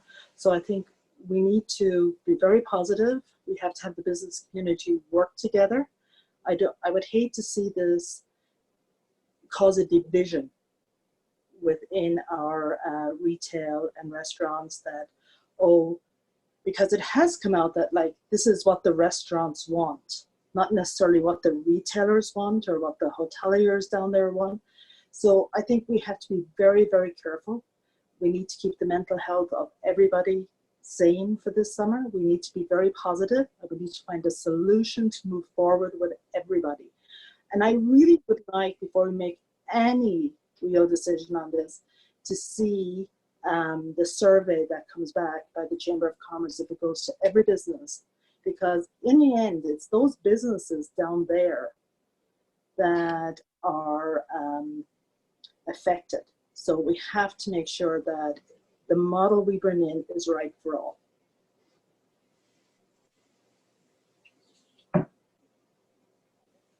Or not wrong for anyone. It could be right for some and not wrong for others. Right. All right, Mr. Furcho. I'm sorry, Councillor Butler first. Oh, I just actually kind of wanted to respond to Councillor Janot's response to what I said about large vehicles, and just, I don't know, because these issues seem to be so sensible or sensitive right now, to point out that you, Councillor Janot and Councillor Keller-Grampy have far more insight than I do into the needs and how bus services and the activities that they in fact support, like, you know, canyon crawls in the winter and rafting and so on, how they operate and what their needs are. So my suggestion that we might be able to restrict Patricia from large vehicles was honestly just meant to be sort of a thought, and in no way am I trying to push that agenda. And I guess it's just one more example of why I don't think council is itself very well positioned to sort of really move this forward without a lot more business consultation. I actually had no idea that the chamber was doing a door-to-door all businesses survey. Would have been a nice piece of information to have, but if they're doing that, then that surely will be really helpful. Mr. Furcho, do you believe that you have sufficient direction to come back to council with some report in the near term? Your worship, so I guess I've heard a couple things. One is to wait to hear from the chamber. I've been texting Patty just about formulating some questions, so potentially we could do that. Are you guys hearing me? Because I'm getting that feedback again. It's a bit broken, but we will have to endure. Yeah, it's You sound a bit droid-like. Yeah, my voice is coming back at me through the computer, so I didn't know if you can hear me. Anyway, I've been texting Patty, so looking at questions first from the business community is one thing. Secondly is timeline to implementation. So my intent today was scope and scale.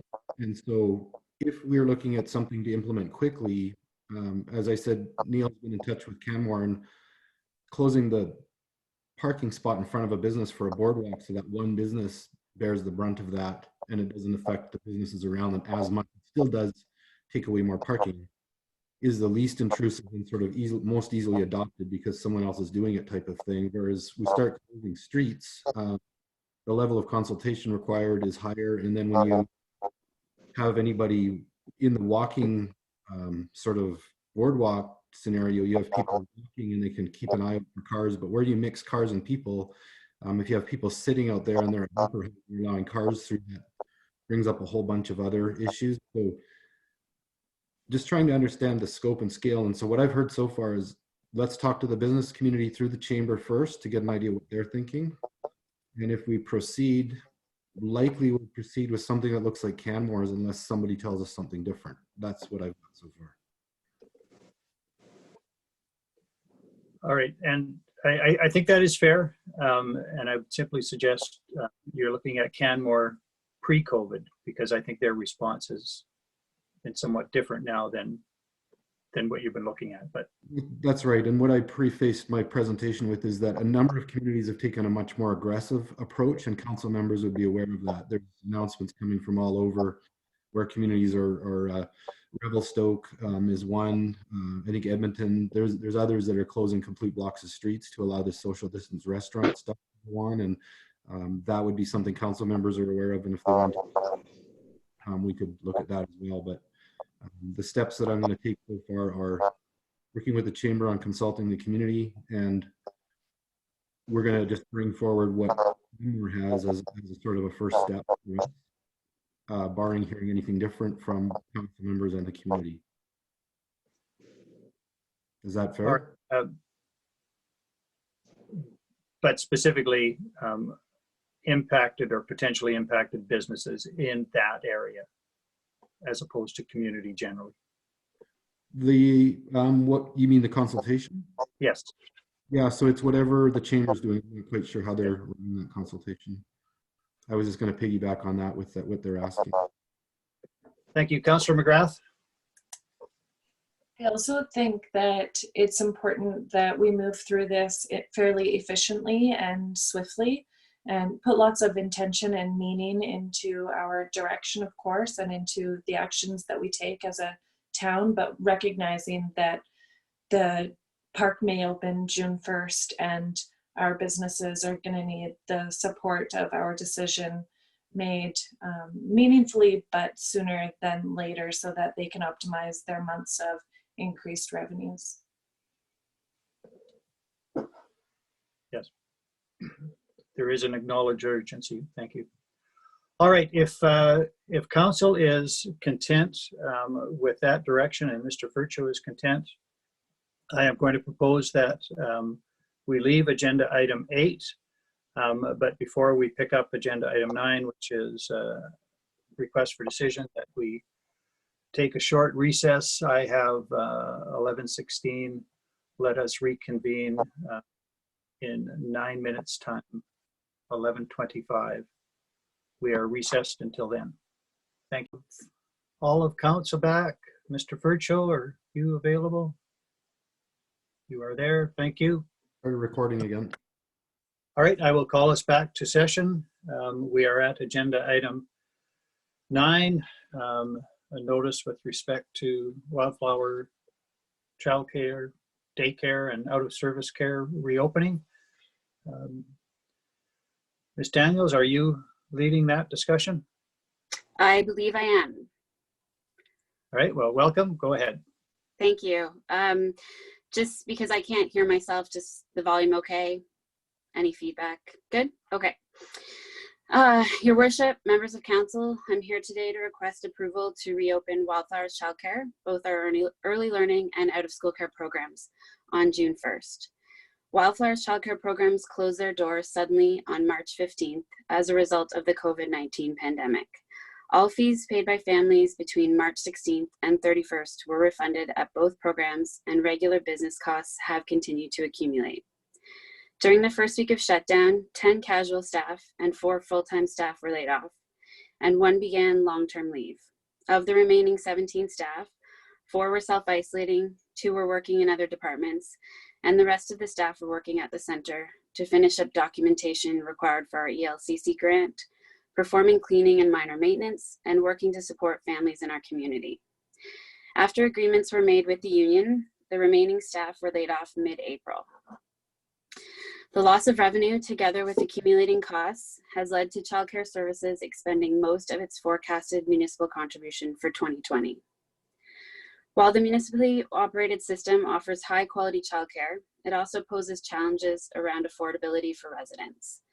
For the past 3 years, residents and the municipality have been shielded from this reality as a result of the Early Learning and Childcare Grant. The grant has supported families in the early learning program by allowing us to offer $25 a day childcare. However, the ELCC grant is coming to an end June 30th. Myself and the childcare administrative assistant are the only staff still employed in childcare services. Wages for both our positions from April to June can be paid through our ELCC grant as per our contract with the Alberta government. This amounts to a small portion of the $194,000 we received to continue the ELCC grant for the last 3 months, for 3 months, April to June. The remaining grant money can be used to offset parent fees for June and cover reopening costs for the month. We will not fully expend the entire ELCC grant before it expires at the end of June.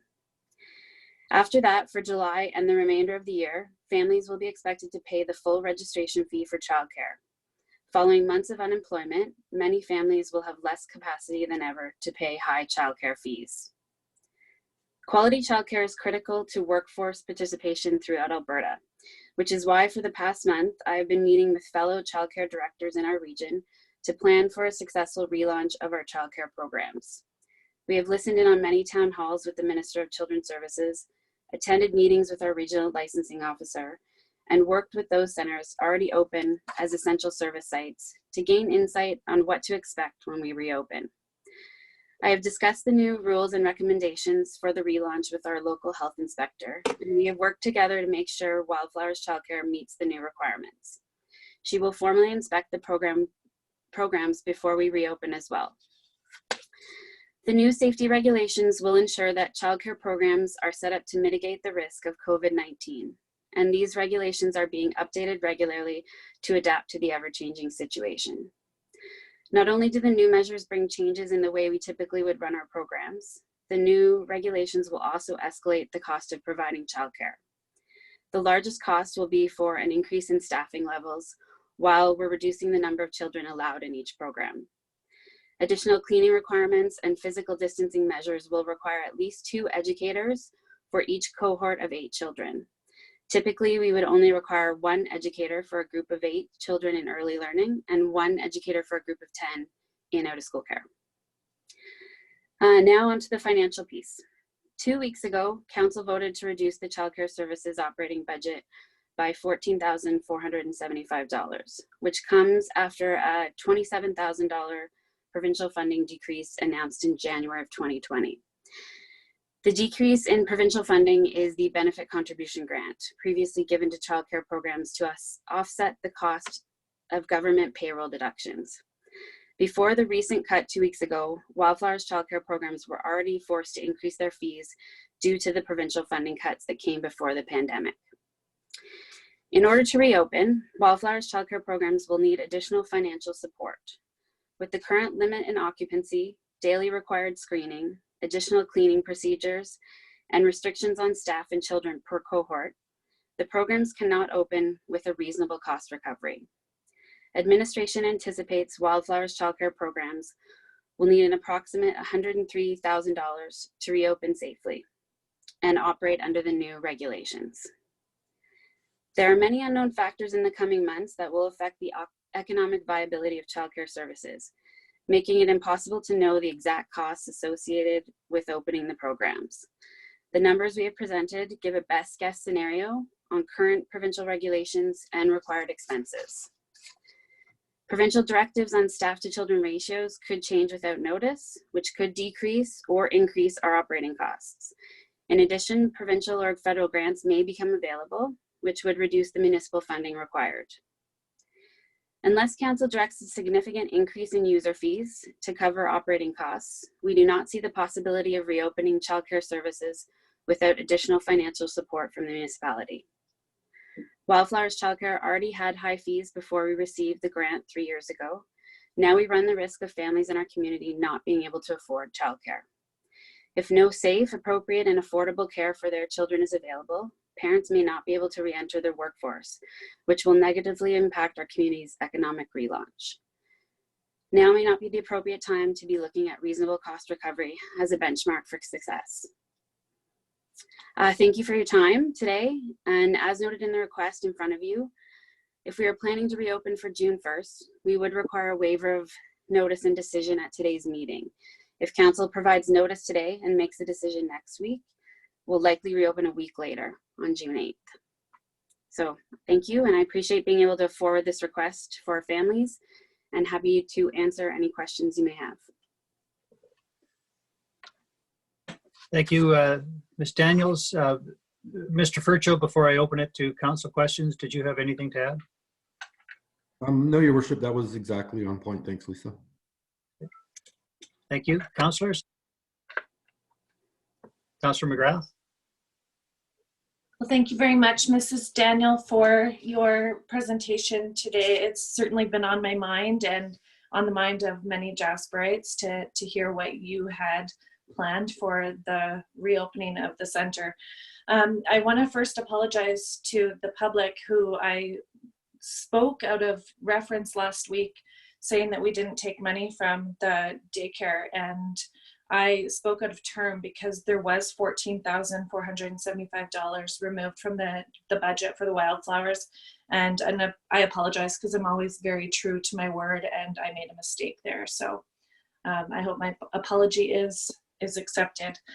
And so just to get it right, in your report, Mrs. Daniel, there is 3 cohorts of 8 children, totaling 24 children that we can accommodate in our space. Is that correct? And then is it correct to assume that 8 children that was in the report is our capacity for out of school care as well?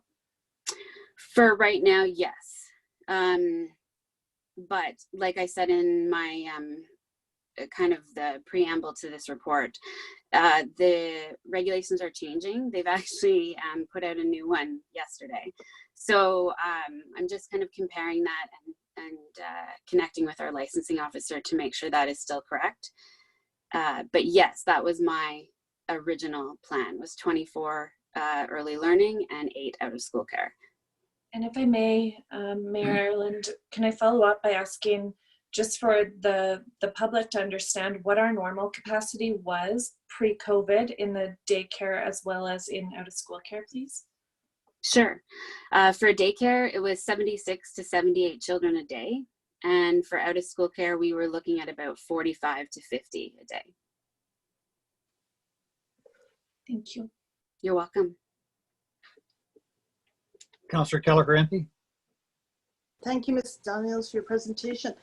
So if I understand these figures right, that regardless of COVID, if the grant disappeared, when these families came back to the daycare, they'd be paying $1,134 a month per child? No, that is the fee for now, June 2020, without our meal provisions. So it would have been more than that if we were able to continue providing food. Right now, with the current health regulations around childcare, it's not in our best interest to do buffet style food. So they actually won't allow it. So we're trying to plan ahead that we would be able to do it eventually, but for reopening, I don't see that being an option. Okay, I think I may have not made myself clear. Oh, sorry. I kind of want to get a comparison. So if we didn't have COVID, and because the children were paying $25 a day for daycare, so family was paying $1,000 a month. So pre-COVID or pre this grant 3 years ago, and if we were going back to regular fees, what would a parent pay per child? So you're right. Yes, 1134 would be that would be our current rate. But it would have been more had there been food. So it would have been the first column, the January 2020. So for under 12 months, it would have been 1320. So somewhere between 1170 and 1320 would be our normal fee. But because we are no longer offering food, we can't charge the parents for that. So we've lowered the fees to 1134. And because the ratio is now the same in every room, there's no difference in pricing. Okay. So if we were open daycare without the grant from the government, which would have happened come July 1 anyway, we would be charging for every child 1134. Yes. So if a family had 2 children, what would they pay 1134 per child, or would they get a break on the second child? We hadn't fully approved whether we were going to continue a discount, but prior to the ELCC grant, there was a 20% discount on the second child. So a number of these children prior to the other grants got subsidy, am I correct, from the government for their daycare? Yes, and Alberta Child Care Subsidy is still available for those families. And it usually maxes out at about $546 for early childhood. And for out of school care age, it's about $310 maximum. Okay, so the parent then would be paying about $600 per child? If they qualified for subsidy, yes. So a number probably of the lower income families working in the hotels would then qualify for this subsidy, am I correct? Yes, and more families might qualify now if they've been laid off and not had access to regular payroll for the last couple of months. They could, usually when you're applying for subsidy, you have to submit your last year's taxes, your line 150, but there is cases where you can petition the subsidy and say that your position has changed since your last taxes. So there could be more people who would qualify, but yes, normally it's low income families. Okay, so if I understand this right, then I may be wrong here, but so if we open the daycare for 24 children, they would come back at this 1134, and those that could get subsidy would get subsidy, am I correct? Yes, for June, it would still be $25 a day. But for July, yes, you would be correct that parents could access subsidy still. And the other parents that couldn't would pay the full board of 1134 per child. Yes. So then if I understand these figures right, but in order for the daycare to open for the 24 children, instead of it costing $27,000, it would cost $37,000. Am I correct?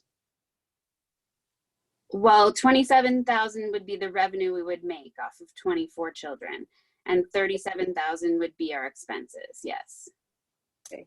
So then we'd have a $10,000 difference, and what you're saying is that you don't think the families can afford to pay $1,500 a month per child. So therefore, you're asking the community to pick up the difference. Yes. Okay. Thank you. Thank you. Thank you, Councillor Keller-Hempe. Councillor Journeau. Thank you, Mr. Mayor and Ms. Daniels. I'm still not quite clear on the $102,000 request that you're making. Some of that was partially answered by the response to Councillor Keller-Hempe's request. But being a community daycare, which is one of 2 in Alberta, I'm wondering how does that compare, that request for $102,000? If we were a privatized daycare, how would that compare? You know, you're saying that how does that compare with what other communities? Number one. Number two, you're saying that the parents wouldn't be able to afford the $1,500 or whatever you mentioned. But what are people paying in private daycares in Edson and Hinton and wherever, Canmore and all those other places?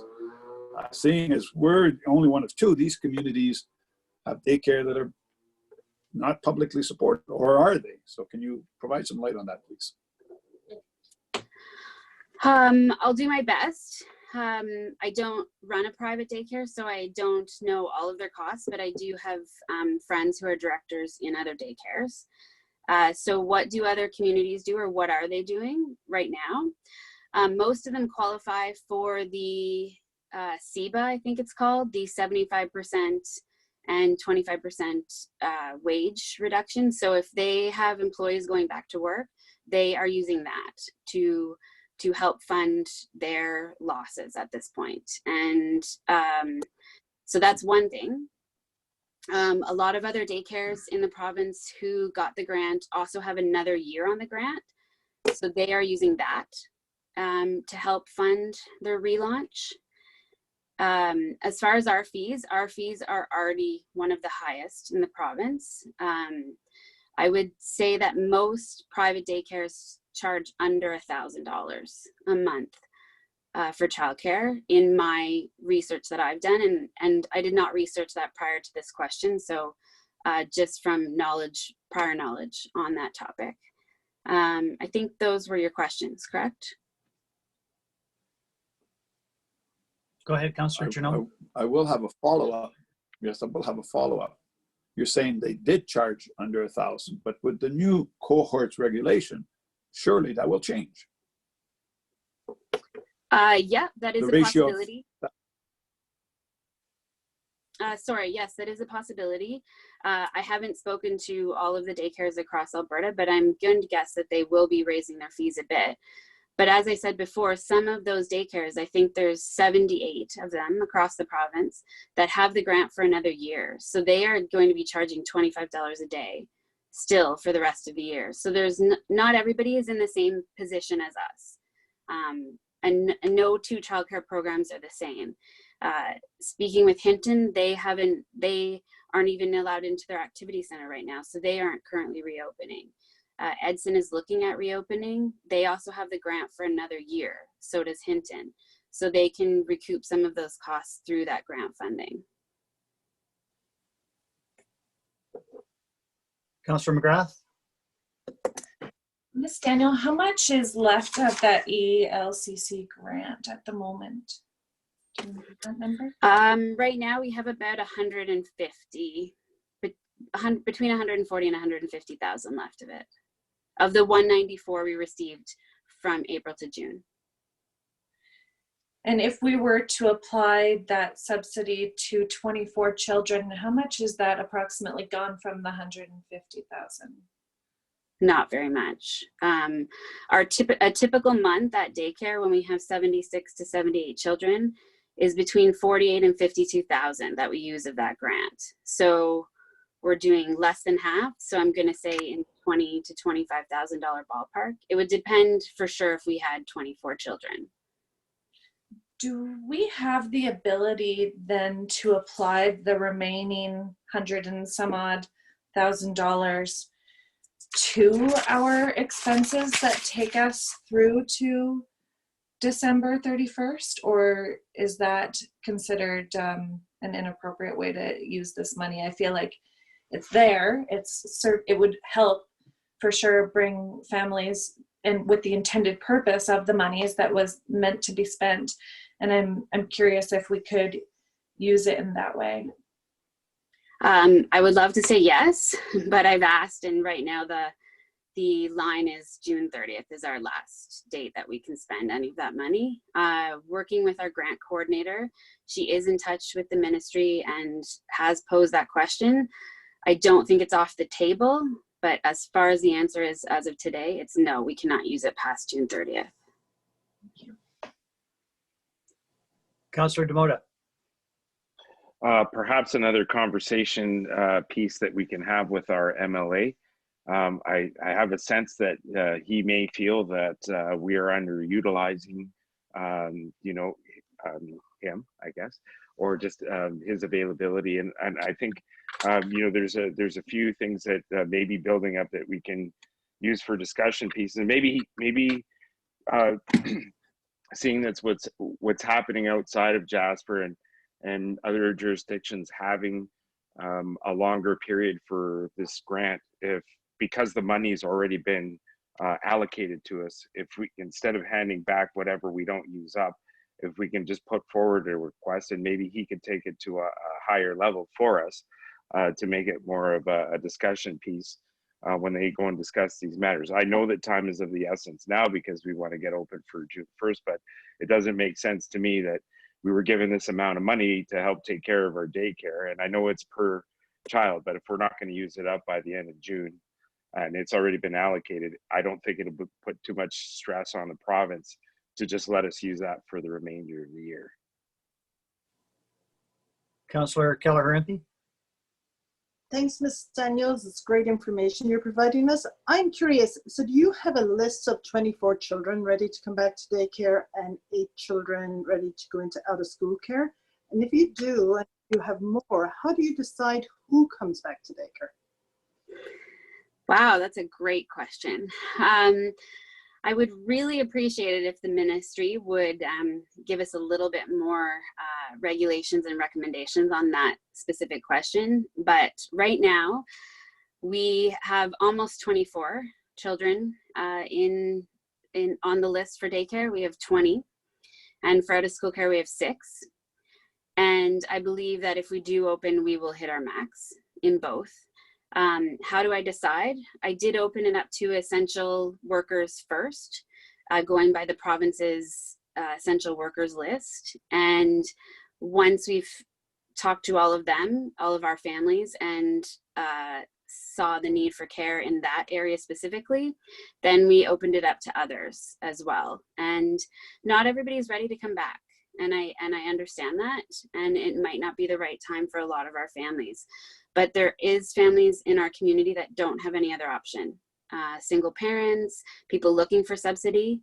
And I do believe that we will hit our maximum for both programs.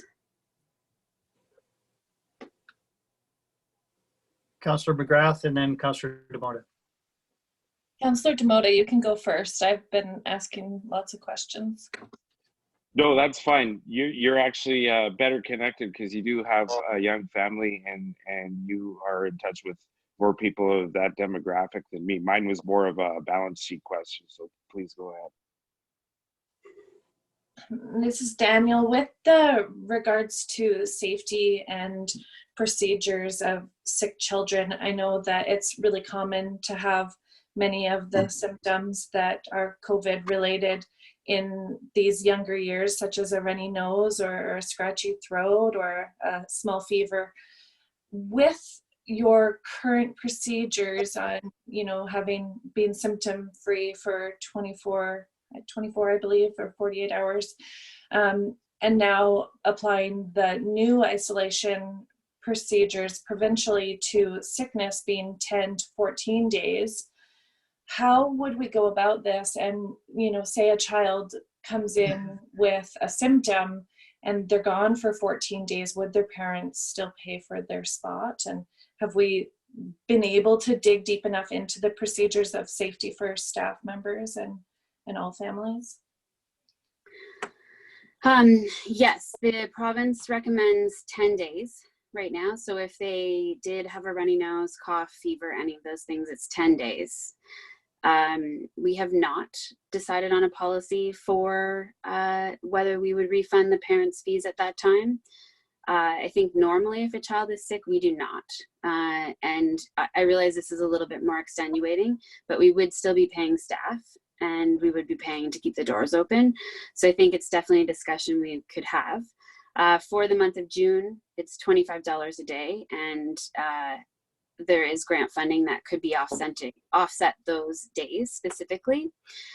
So I haven't given it a ton of thought yet. I wanted to kind of see where everyone was at on council before I started writing new policies and procedures. The specific guidelines around staff and sickness is the same. So if a staff member is sick, then they also have to self-isolate for 10 days and they can't come into work.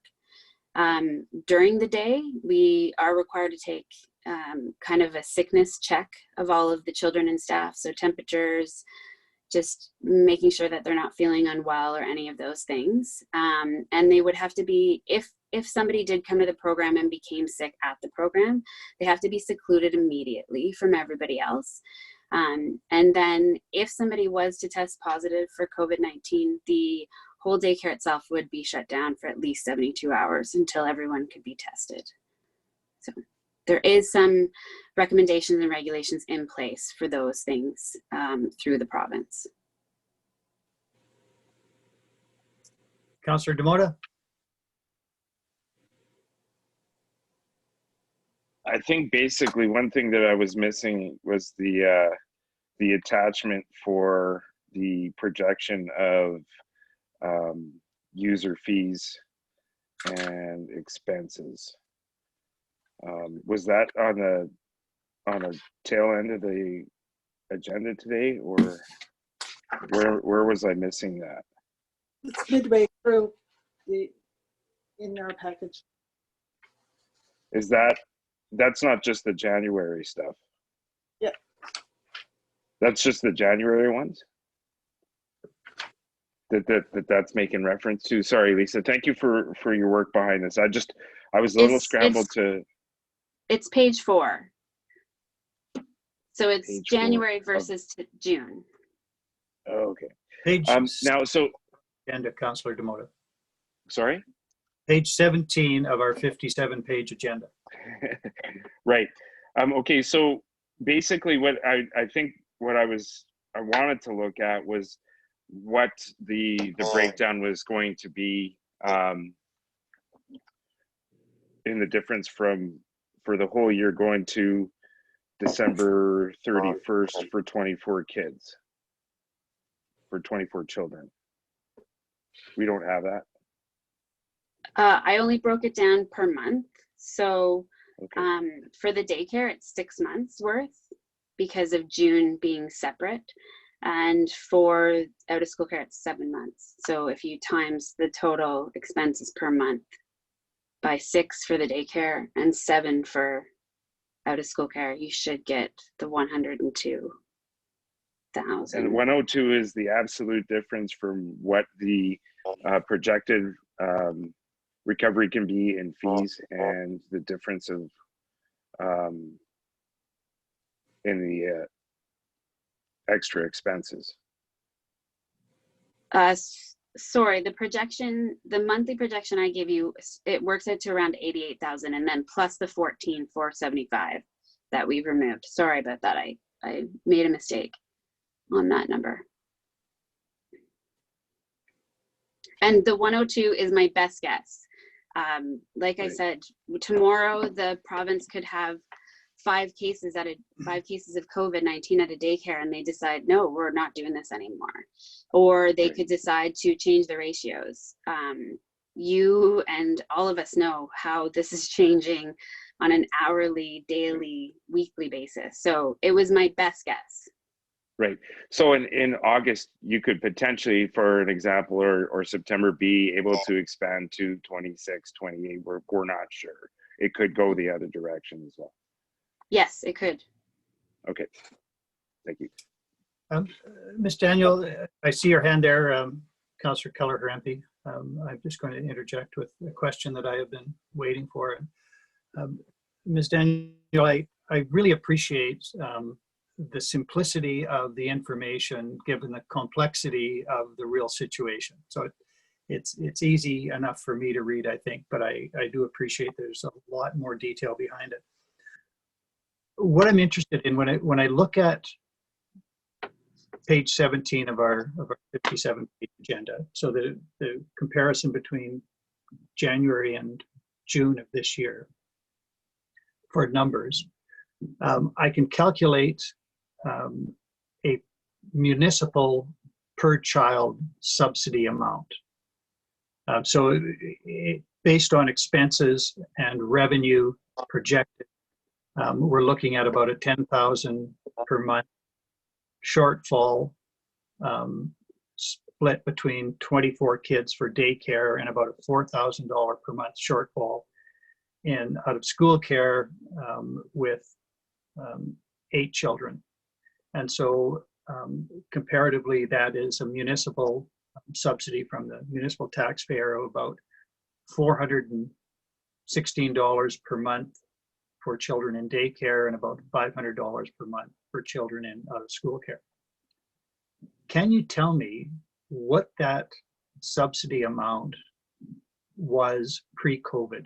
So on March 14th, what sort of subsidy was being paid? I appreciate there's changes because of economies of scale and different staffing requirements and all the rest of it, but still, before this all started, there must have been a way to calculate that same information, and I wonder whether that's ever been done, and if not, whether it's something that you could provide. I just did the quick math. I'm going to say at daycare about $126 to $150, depending on the age of the child. And at out of school care, we usually ask for a zero municipal contribution because over the summer we can have so many kids in our summer fund program, and it basically offsets the cost for the rest of the year.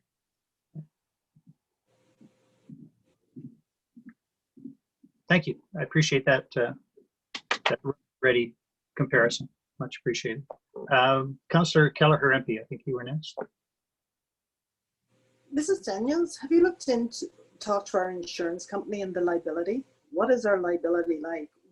If we say a worker or a child get COVID, if we reopen the daycare, can we be sued?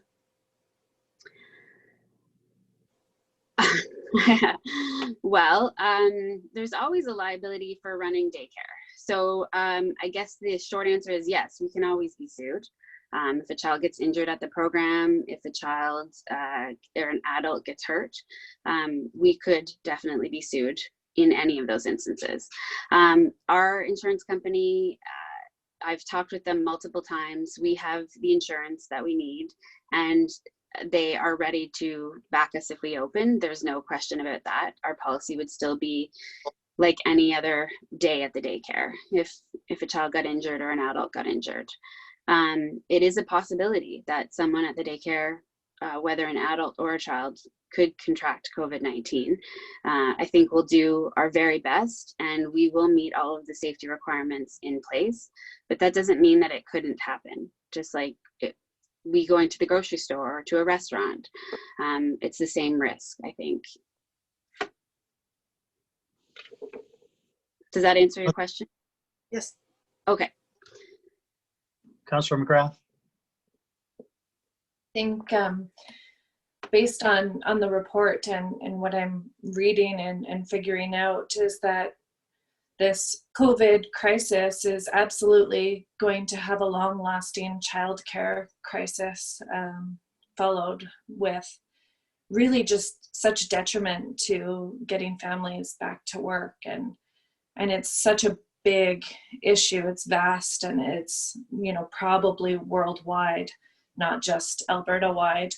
I see that if your childcare facility didn't have municipal support and it didn't have the 75% wage subsidy, likely it wouldn't be reopening, and how detrimental that will be for many childcare facilities and for many families globally and within Alberta and Canada. The numbers of, you know, running the daycare as a whole with 24 children at $10,000 a month and out of school care at 8 children at $4,000 a month, in comparison to the numbers that we can regularly take care of in our amazing programs. And let's not forget the exceptional care, as you noted, Mrs. Daniel, about us being maybe a higher price per child than the rest of the facilities. I'm positive that we are the mentor center for all of childcare in Alberta, and we have exceptional performance and exceptional care provided. I think that the basis of my comment is really around, we used to have 78 children plus many on a wait list, And we're only gonna, if we can open, provide 24 care, we need to, as a community, understand what that means. And it's much larger than the council decisions. This is a whole community that's losing many, many spots of childcare. So I hope those people with any interest in providing licensed or unlicensed for any sake of the matter childcare should be formulating business plans and considering taking children into their homes, because this effect and this is going to be long lasting is really significant in our community. But thank you very much for all of the work you put into this and everything you do every day. Thank you, and thanks for saying that about our center. Councillor Journeau. Thank you, Mr. Mayor. And this is kind of a sensitive, maybe in some ways, but I support what Councillor McGrath's doing. So we're losing some spots. Hopefully, we are providing some opportunities for more stay-at-home families that would like to stay at home and then can have an business opportunity to increase their revenue and stay at home. So hopefully that can be offset the number of spots in the daycare. I'm still concerned about the amount of money that we're going to place in daycare. And while I'm not opposed to providing some support, we have to be reminded that we already provide free space and free utilities to that organization. So extra money that we would provide would be for somebody who's really in need. I would not want supporting daycare in the past, for example, where parents made a lifestyle choice that they would both be working, but daycare is there. I would hope that the daycare is for those 24 parents that are really in need. So single parents, misadventured parents, and so on and so forth, families, whatever. I know it's tough to explain, but it still concerns me that you mentioned the cost of around $900 for private daycare, and our real cost is $1,500. That's a big gap. Clearly, our expenses are way too high, and I think that a revision of the business model for daycare at a future date is appropriate, and maybe required in the future. But again, I'm be prepared to support daycare for those who really, really need it. Thank you. I will let Ms. Daniels respond, and then Councillor Demoda. Thank you, Mr. Mayor. Councillor Janot, I don't know where you got the $1,500, but that's not our current fee. Our current fee projected for June is $1,134. So it's only about a 200-ish difference from a private childcare. And that's mostly due to our staffing costs. We are probably the only unionized, or one of the only unionized childcare programs. And so our staff do get a different wage than most of the other childcare centers, just to clarify why our cost is different and the difference. Councillor Demoda. Yeah, I just wanted to make a comment on the mentions of the private sector and private industry taking on this. If it was profitable, with the excess of people that were on a waiting list, and someone was able to manage it, then it would have been happening already. And even though we're going to be limited to 24 spaces, I don't know if anybody can get accredited in time to the capacity of the services and the people that we have. So having said that, it is a bit of a crunch time, but like I said, if it was profitable, somebody in the private sector would have been doing this already. So we have to take that into consideration. And there are people that need serious help in this, and I hope that the 24 spaces could provide some relief to community members that need that the most.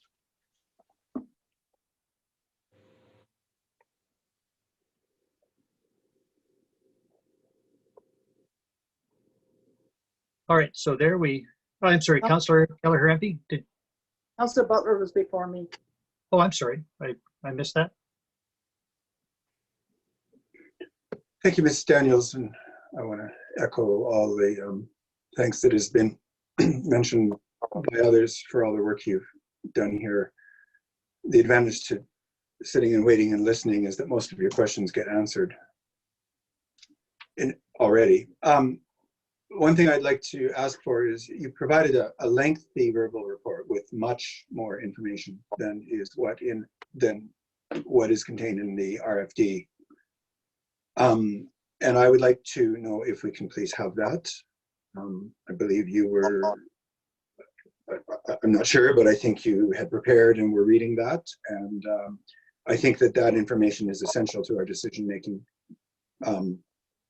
in this. And so I would like to ask if that could be appended to the agenda and distributed to council, please. Is that possible? Sure. Yes, of course. Thanks so much. I just, sorry for taking time. I'm trying to whittle down my questions to those that haven't yet been posed. This may have come up, but you said you have a list of 20 children now for daycare and 6 for out of school care. Are those families interested in coming back under the ELCC fee structure? And do you know yet how many people would be waiting to come back under the post ELCC fee structure? So when I polled the parents, I made sure to include that we're not looking specifically for families to come back for 1 month and then leave. We need a long-term commitment. And these people who are on the list are aware of that commitment and have made that at this time. Okay, great. That's good. And you just mentioned, I think, where the number of 1,500 came up, and you corrected that to 1,100. That's current fees, thereabouts. Is that correct? But yeah, if things had been as they were, and with aside from COVID, with cohort size and ratios and so on, what would fees be? Without any further municipal subsidy, what would fees be under without ELCC? That was in the January 2020 column. So that would be between $1,170 and $1,320 per month. Okay, but I thought you said, and I'm just trying to understand, I thought you said that our fees right now would be about 1,100. Yes, because with ELCC funding. No, sorry, for June, the fees would still be $25 a day. And that works out to about $550 per the month for the month. Okay.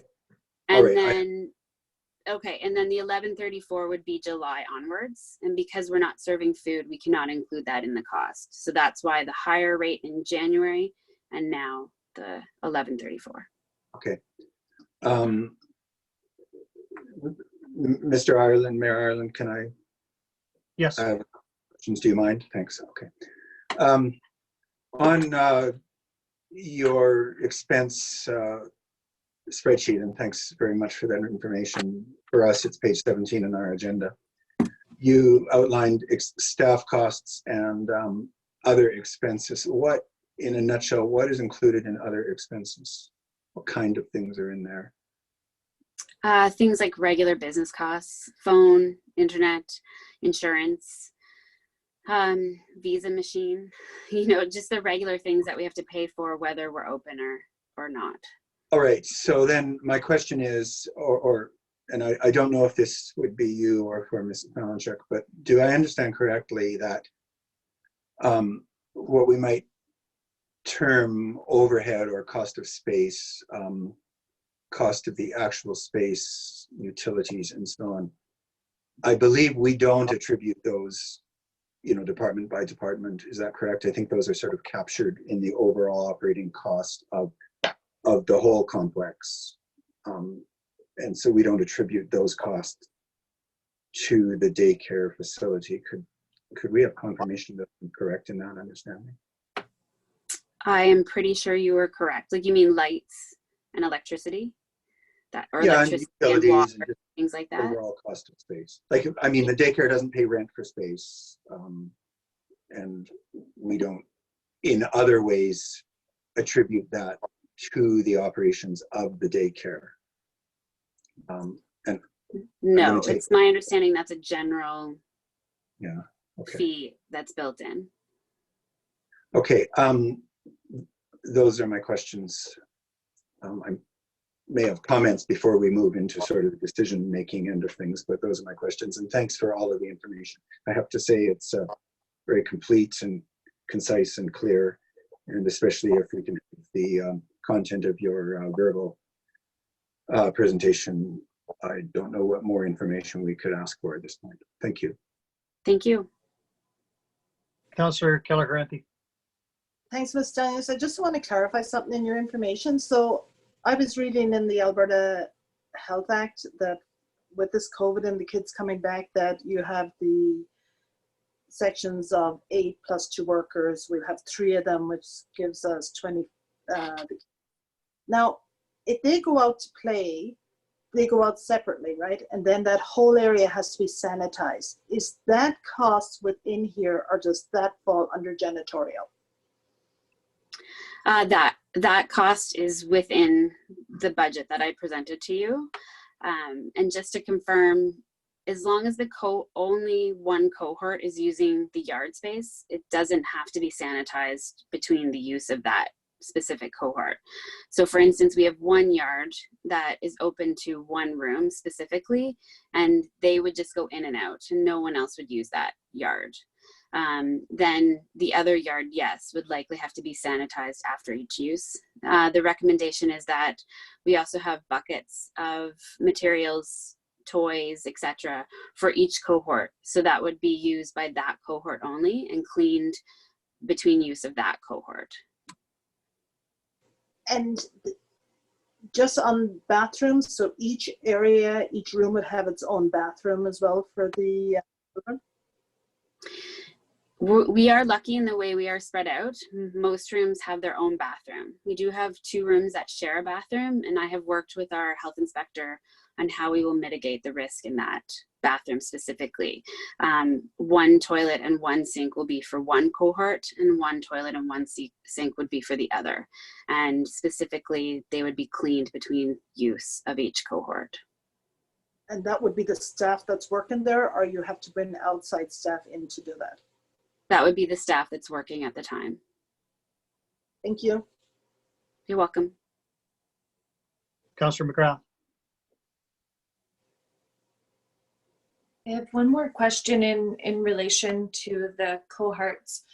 Is it like that the children in the cohort, as well as maybe the staff, are then each other's pod, where the province has said, you know, you can choose your people as long as the people that you're choosing are aware of all sides, and that's your dedication to them? And, you know, how do we as an organization hold, I guess, those values to account, and how, like, is it possible, you know, when you sign your child up for a Waldorf education, you like sign a contract that you're not going to watch television?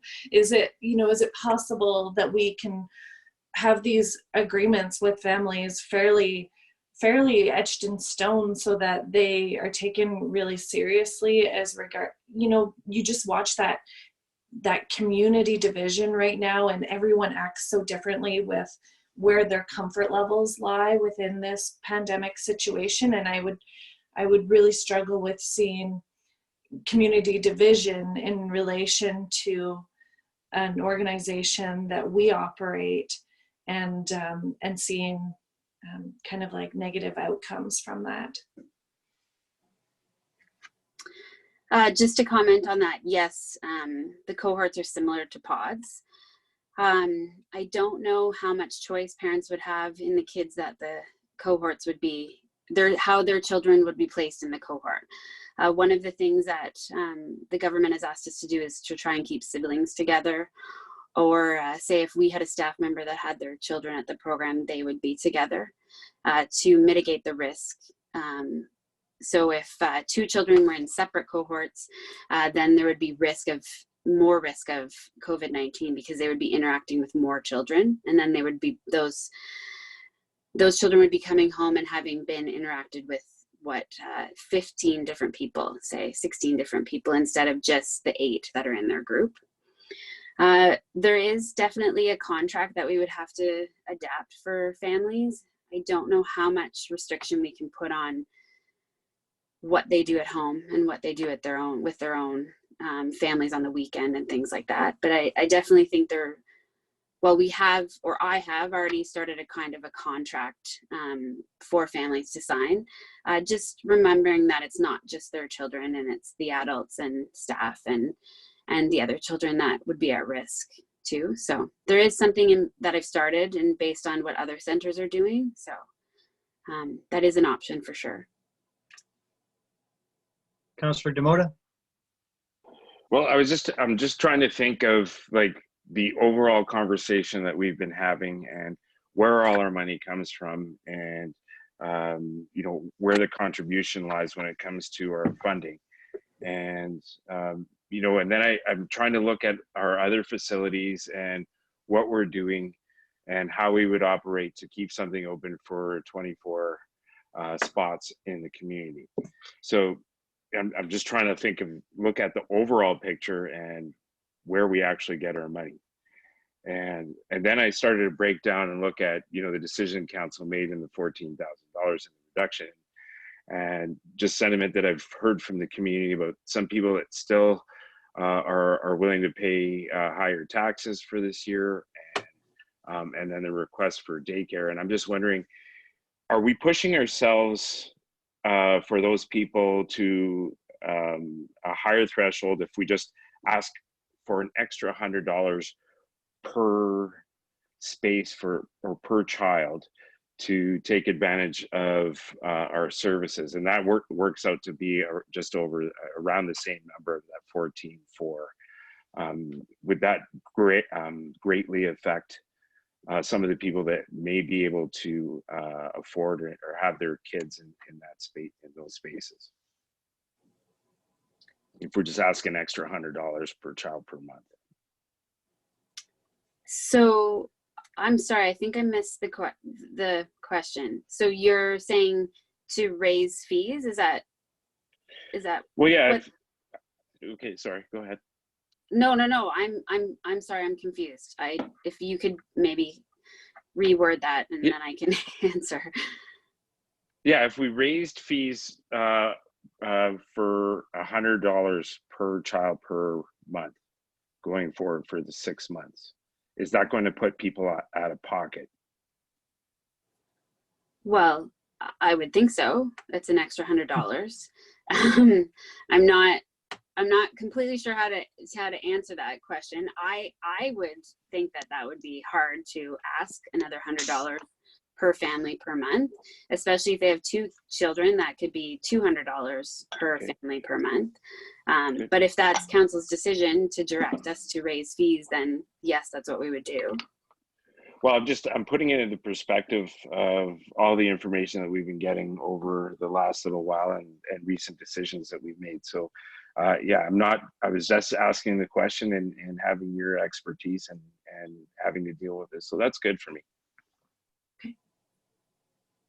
All right, sorry, Councillor Keller-Harrington, your hand is up. Mr. Daniels, I'm not sure if you can answer this. And back, and this is going back a couple of years, and at one time, and I think maybe Mrs. Waxer down the road maybe have to answer this, but at one time, when daycare was happening and it was really needed in the community and we had to expand, businesses helped their workers. They helped to subsidy towards the daycare. I'm wondering if you have any history on that, because I'm wondering that, like, we're saying that these 24 children need to go back to daycare because industry needs them if we open the park on June 1. But I'm wondering, you know, people were saying, like,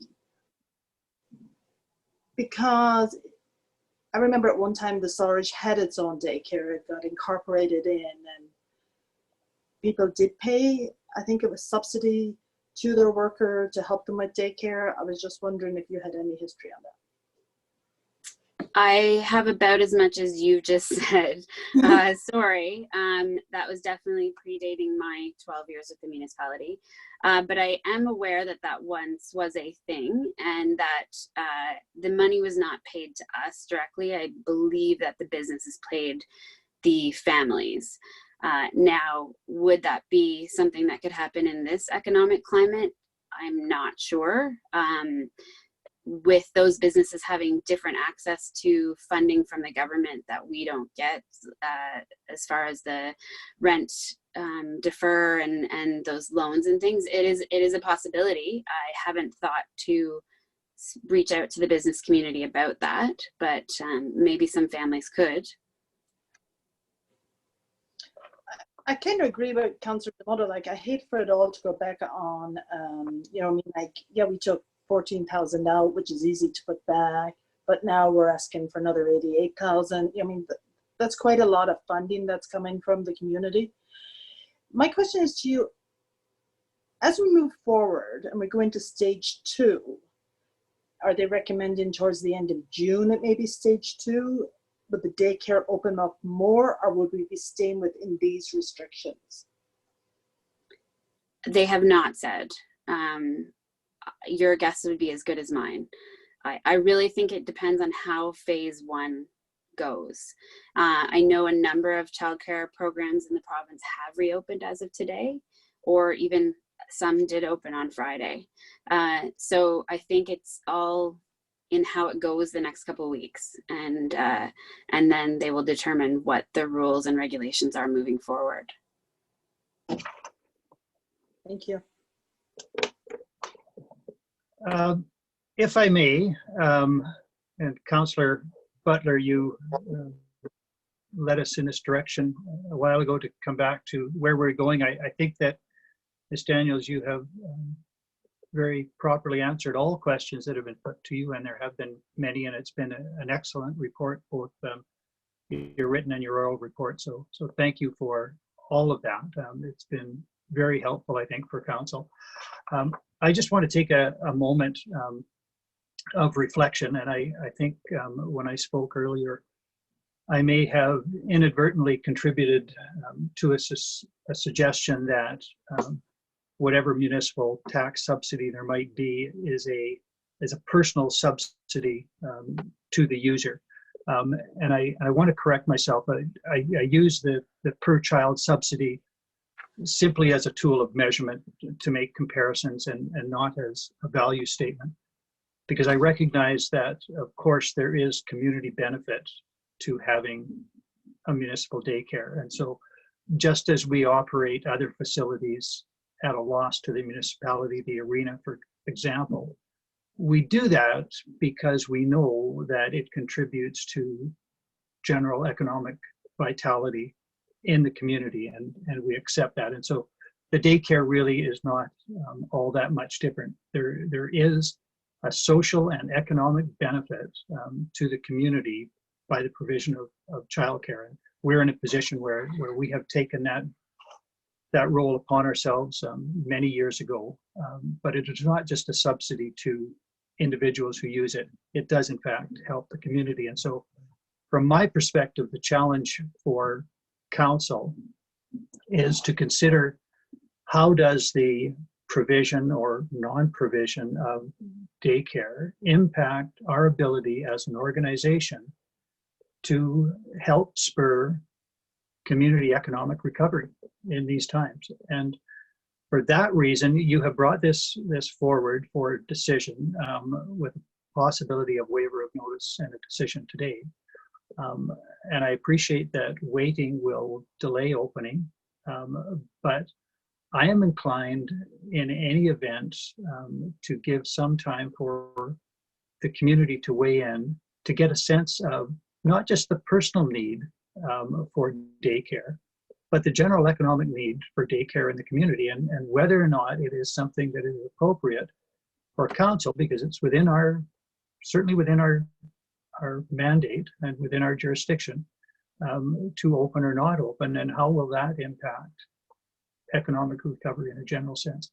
I know that in the past there have been institutional or business contributors to the daycare because they see value in it. And maybe that will arise again, but I would certainly like to hear from other people in the community, both users and others who benefit in different ways before making a decision. So I am inclined to say thank you very much for all of the really good work. I would like to wait at least a week. We still have a 2-week notice provision, and so maybe that can be shortened, but I would really like the opportunity to hear more from the community about the role that it sees municipal daycare playing, particularly in these times of a need for economic recovery. But I thank you for all of that. Councillor Demota. I think those are great points, and I think that there are, community members that may have had children in our daycare previously, or other people that understand the indirect benefits to the community, and I think that's worth weighing in on. So I appreciate those comments.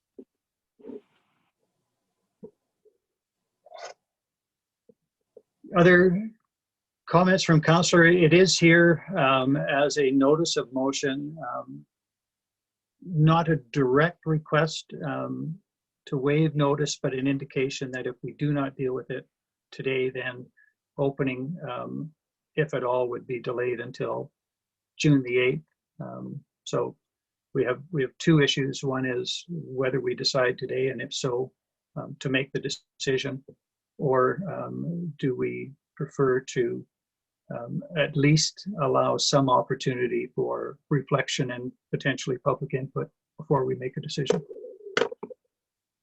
Councillor McGrath. I appreciate your sentiments, Mayor Ireland, on having some time to reflect and digest and having some time to engage the community.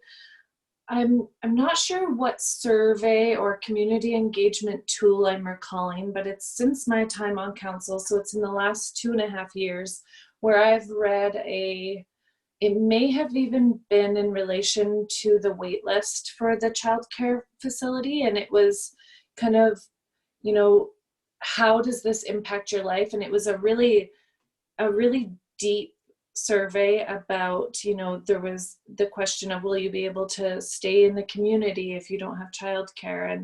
And it was very thought out, meaningful questions to ask the parents. And I feel like, because we are looking at the decision of opening, but with such a reduction in capacity, that there's still going to be a huge community impact. And I kind of want to, we've been very criticized recently for not engaging enough. So I'm curious if we do have a tool that has very meaningful questions that's maybe already made by administration. And I think that the daycare's capabilities of their systems are fairly, sufficient to email information out to a lot of families in Jasper. And if we could ask for some engagement, recognizing our workforce is decreased, but if there's any simple way to engage our community so that we can have this on our agenda next week and have maybe a little bit more information and just some more time to reflect and take it all in. Mr. Furcho, are you or other staff able to respond to what is available in the short term? Your Worship, thank you for that. Just in regards to timelines, though, once again, what we bump into is pretty short timelines. So literally we'll need to formulate questions and get them out, and the agenda is prepared and posted by Friday. So, that leaves like a day and a half. So if there's something to go out, it would need to maybe not be on the agenda, but the results of which could be on the agenda next week, provided at that time would give people over the weekend. How we would do that, depending on if council wants something statistically valid or simply whoever chooses to respond, and how many people have heard about this between now and the time council reports. So surveys are just that, it's depends what you're looking for. We certainly do have less capability to get out there and do a lot of that work. So it's just, I guess, does council want that? And then understanding that if you want more than about a day and a half worth of survey, it would be the results would have to be presented at the meeting. You wouldn't have time to really digest them. Thank you for that. Councillor Demota and then Councillor Butler. Well, I just want to remind ourselves that we did make a commitment, and we reinforce that commitment to that when the facilities are able to open under all the right protocols, that we would open them. And but you know, we did say we did have the financial attachment to that as well, saying that when it's fiscally responsible, I believe. However, I think if no one's prepared to put that motion forward today, I would like just to have a little bit more of a breakdown for the next 6 months in more of a balance sheet form, just so that when people are looking at it, they have a full understanding, as opposed to having January compared to the end of June and then multiplying that by 6 months. And no discredit to the information that we have. I want to have a little bit more clarity so that when people are looking at it, they understand completely. Does that make sense? Is everyone okay with that? I don't want to be giving direction outside of council's desires.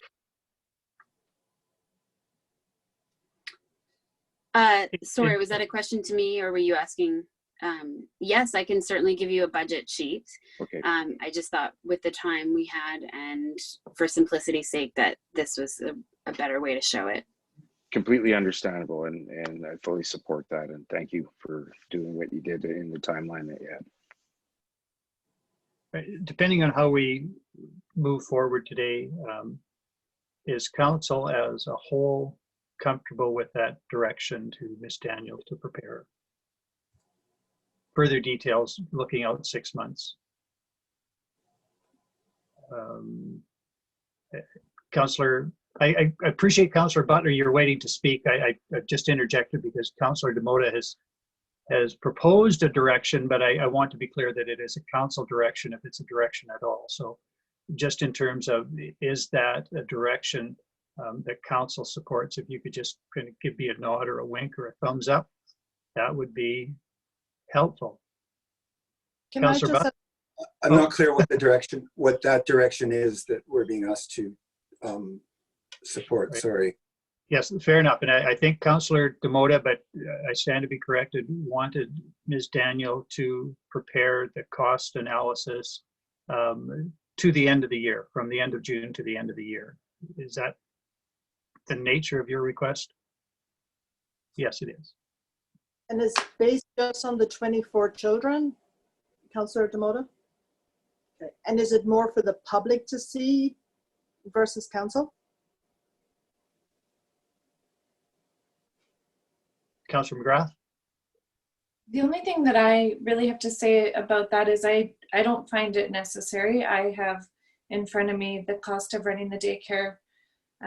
The revenue is going to be $10,000 less than the expenses if the numbers are 24, and out of school care would be $4,000 short, so needed municipal contributions. The question that I would like to also have, of course, but if it's the will of council, it's fine by me to see a prepared budget. But then I would also see that you ask the question about the public engagement piece, please, Mayor Ireland. Thank you. Other suggestions? I will go to Councillor Butler first before I go back to you, Councillor Demota. Thank you. I'm afraid that in asking Mrs. Daniels to provide a budget for the next 6 months or to the end of the year, we're asking her to honestly do what she said. If I could have, I would have done that. It starts to be a guessing game like next week, and you're just guessing because there's so little that we know. And I'm afraid it would be a make work project that wouldn't really advance our decision-making very far. So that was my comment on that. I think honestly, we know all we can know for the time being. I also wanted to make a comment on the public engagement question. You know, our meetings are now available, recorded to be watched by anyone. The debate here, the information that has been discussed here is very complete. There's a lot of views on the table.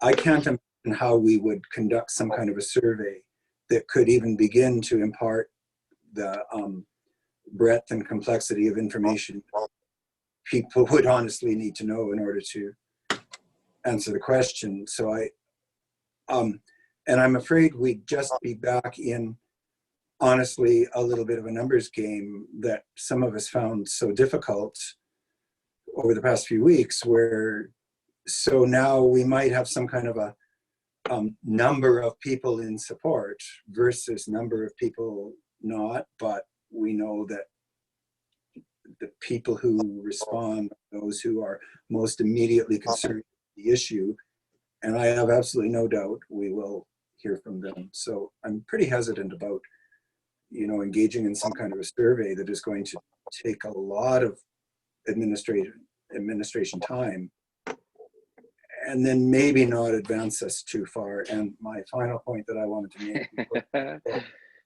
well, is because we're coming down to, so what do we do now? Everything that I've heard tells me that June 1st feels kind of premature by at least a couple of weeks. You know, our messaging out there is that Jasper is not reopening right now. There is a like June 21st date out there where Parks Canada is talking about welcoming visitors back. I don't want to feel rushed in this. Everything, we have to play it as we go, but we have a little time here. And I think that today we can say, well, no, not June 1st. And Mrs. Daniels can go away with at least that much of an answer, that maybe we're looking at, okay, maybe a couple of weeks from then is the earliest that we would want to consider for very many reasons. So we're not just leaving Mrs. Daniels hanging altogether. Thank you. Councillor Janot, I saw your hand up earlier. Sorry, I passed over you. It was before you, Councillor. Okay, sounds good. That's fine. Thank you.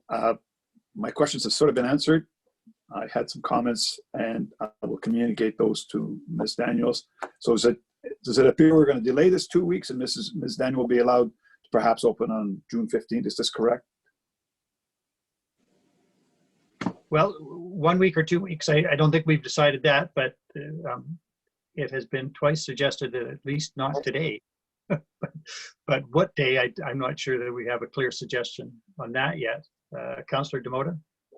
Well, I was going to say, I thought that as Councillor Butler was presenting, that he was almost going, it almost felt like he was going to put the motion forward. But having said that, I think what he suggested is a pragmatic approach, and I can certainly support that. The reason for my request for the budget sheet was just something to have to work forward with down the road when adjustments needed to be made, and then we could say, well, this is what we discussed at this time, and this is what the funding was, and this is how it was broken down per month. Now we're in July or August or whatever it is. These are the adjustments we need to make to, you know, meet our needs. But if it's a make work project and council doesn't think that it's pertinent right now, then I do not want to give administration any extra things to do. We've got other things to deal with. So I will retract that request. And I had another point, but anyway, that's fair enough. Oh, sorry, if I may, I don't think we need to, from what Councillor Butler said, task administration for putting together a survey. There are so many things to deal with right now, particularly our budget, that people are working on, that I think that we have the right feedback. And if people do want to write in, and the ones that are available online right now that want to send us a message or whatever, I'm open to receiving that. All right, thank you. Councillor McGrath. Thank you. And I'm feel the same as Councillor Demoda. If it's not the will of council to direct administration to engage or to prepare a budget, then by all means, don't take my comment as any sort of direction. I am wondering if this could come back to us next week so that we can have the week to think about this and possibly have it for decision next Tuesday. As I know, our community members are probably fairly anxious to find out the result of this decision, and as well as there might be more information available next week as more information came forward yesterday. Right, and more information may come forward to Ms. Daniel in the next coming days. So, and if it comes back on the agenda a week from now, we are still open to pick an opening date that suits council. It won't be, by the look of it, June 1st. But in any event, we will still be open to choose a date at the will of council. So if if there is no objection, I am going to suggest that the matter come back on the agenda for next week, at least for a potential decision. If things have changed and further work is required, we'll deal with it then. But bring it back in a week's time and council will reconsider. In the meantime, the public has every opportunity to contact us in the ways I enumerated this morning. And if they're desirous of letting us know their views, I'm sure that they will do that, and we appreciate it. So in the absence of objection, and I don't see shaking heads yet, we will do just that. So thank you, Ms. Daniel, very thorough and lengthy report. Thank you for answering all of the questions so expertly. Thank you. Can I just ask one question, Mr. Mayor? Because I'm not unsure of where that went, or I'm a little unsure of where that went. Was there a direction for me to come back with anything more specific, or just answer questions? Just come back with new information. You're not required to go out and do anything, but if the world changes emanating from Edmonton and the legislature or those around it that impact this, please do let us know. But we did not put any other task burden on you. Okay, thank you. Councillor Demoda? In the meantime, I don't want to forget about the comment I made about reaching out to our MLA, and I think, you know, not to have the perception of putting any extra pressure, but if it could be elevated to a higher level. I mean, the minister is the highest level, but if we have support from our local MLA to speak on behalf of our community and helping us with that funding throughout the year, it could help out our community quite a bit, particularly those in need. Thank you. All right, agenda item 9.2, appointments to Regional Assessment Review Board. Perhaps an agenda item that we can move through with some expediency. We shall see. Is Ms. Nadon out there? I presume that was hers to present.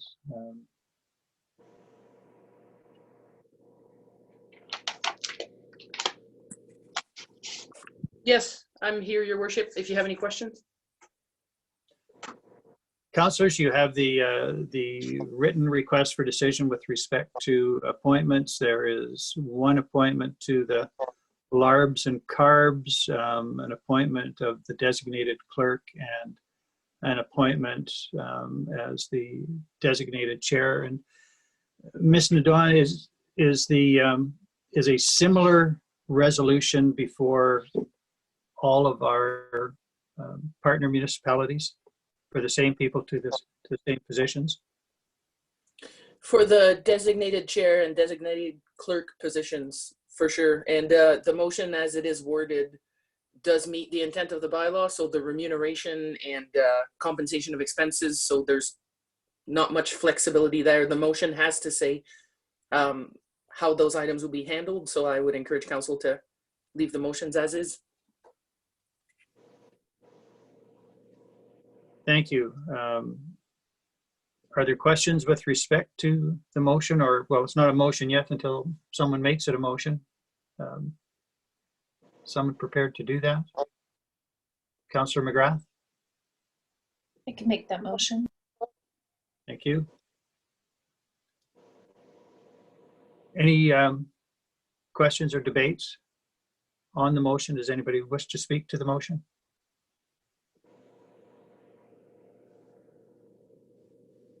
I am looking for the wording of that motion.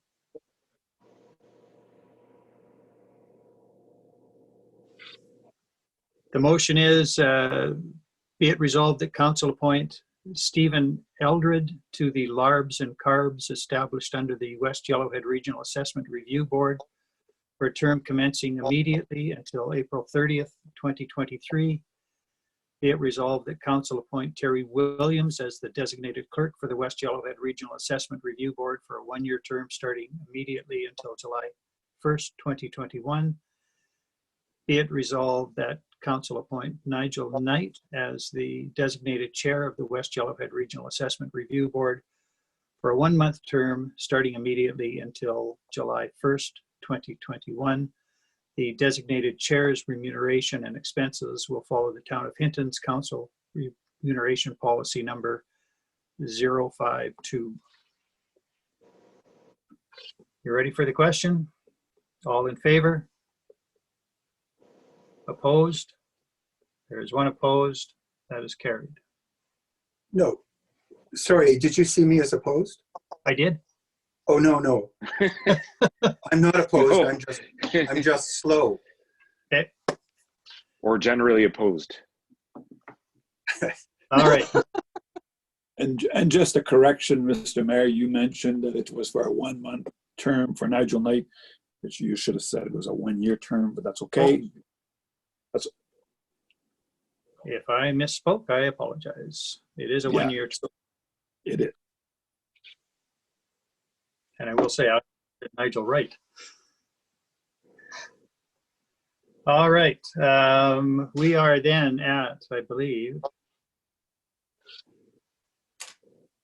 agenda item 10, correspondence for information, consideration, or action. With some exceptions, most of that is information relating to budget and service reductions, or with respect to the expanded sidewalk proposal, which has been dealt with. Councillor Journeau. Yes, I just want to add, that's right, we've discussed these before, but the first thing I want to do is thank the people for writing. I think that this is great. To those of you who feel that you've not been heard, you have been heard. It's all a matter of consideration. It's a big picture, it's a big plan, and you are not ignored, as some comments have been made. No, we do take them into consideration, and we do appreciate your engagement. We appreciate you writing, and we hope that you will continue to write. So thank you. Councillor Butler.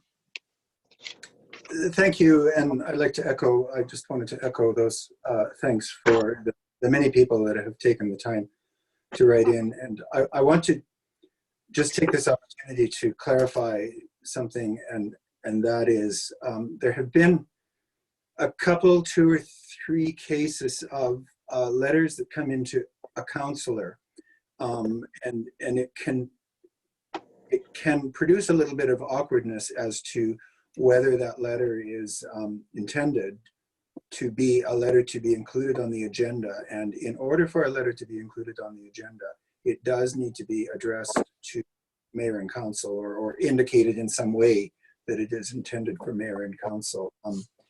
Letters going to councillors individually really shouldn't be forwarded onto the agenda without, at the very least, councillor going back to that writer and clarifying the intent of the letter. Was the letter intended to communicate one-on-one with the councillor, in which case it is not an agenda item.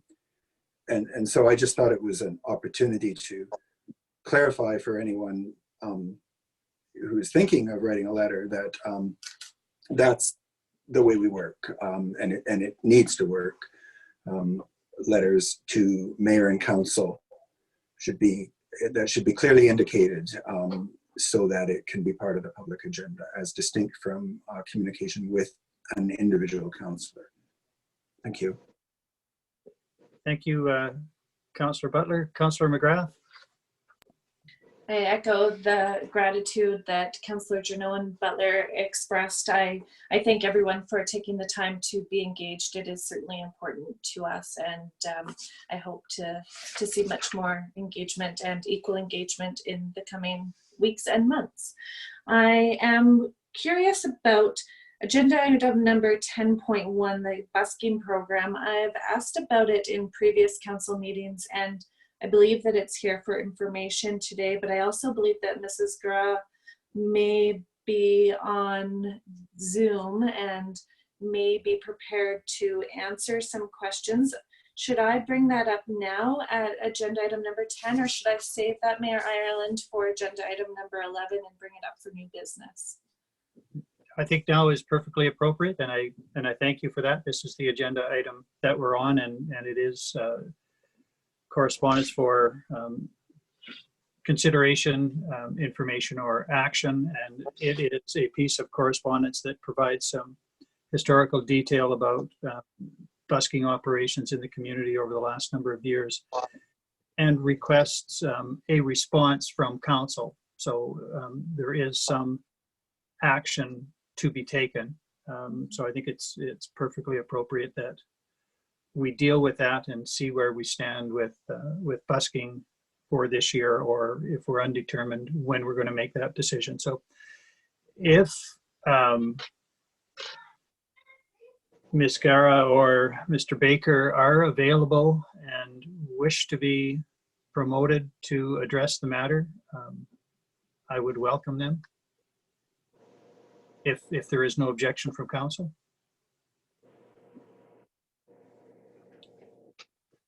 Looks like 4 at least have no objection. So if that can be made to happen, Mr. Furcho, assuming that those individuals are out there. Yeah, Marianne's up now. Marianne, if you want to speak, you can go ahead.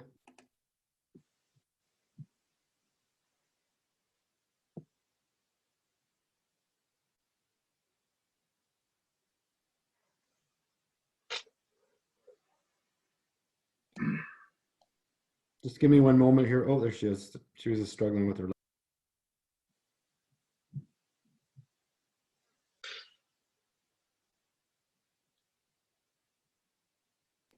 Marianne, can you hear him? Go ahead.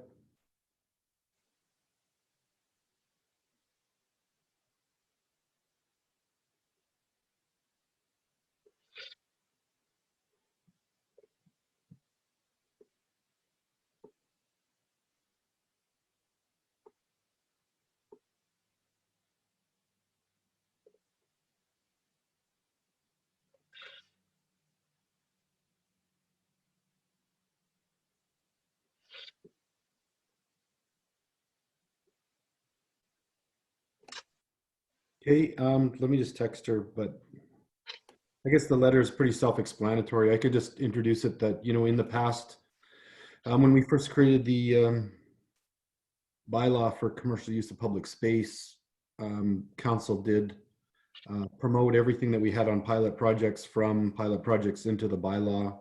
Once again, that included the farmers market and the sidewalk seating. The one item that was left out and brought back annually was the busking permit, and council was provided with a report of how it went the previous year and what the proposal was for the upcoming year. I think she's done a good job of having that on the agenda. And then it's just a matter of what council would like to see moving forward. And if there's any questions, and maybe if you guys want to discuss that, I'm going to try call her here and find out what's going on.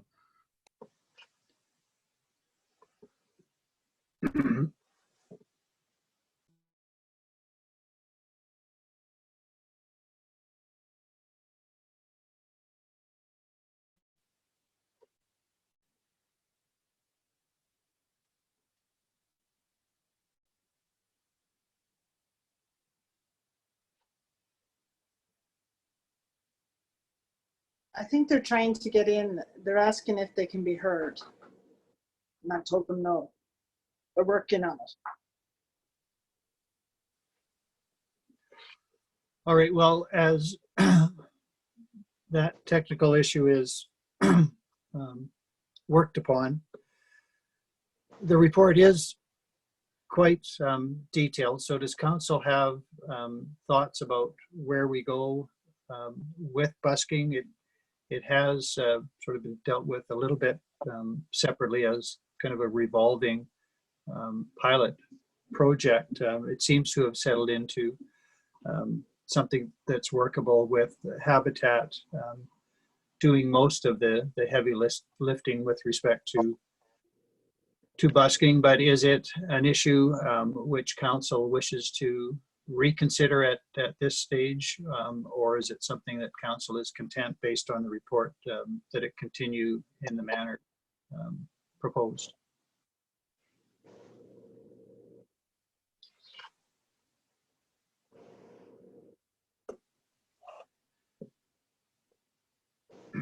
No thoughts?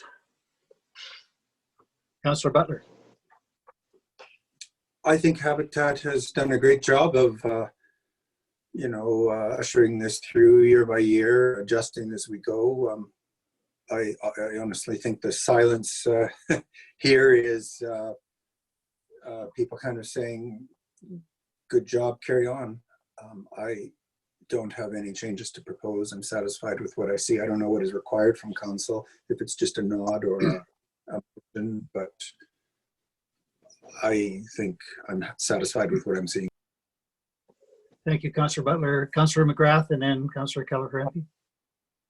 I too am satisfied with what I'm seeing in the proposed notes for 2020 operation.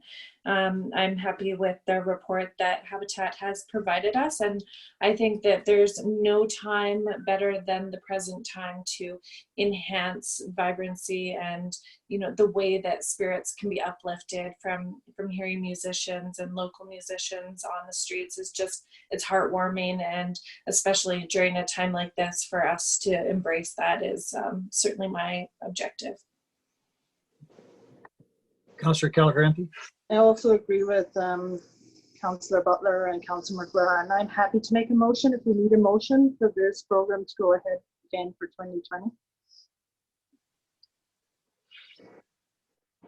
I'm not sure that we do, but I would entertain it in any event if it's unnecessary. It's not unhelpful to have that motion. So we'll accept that as a motion made by. I'm sorry. I will. Maybe I won't accept it as a motion just yet. Mr. Furcher, you're trying to get into the conversation.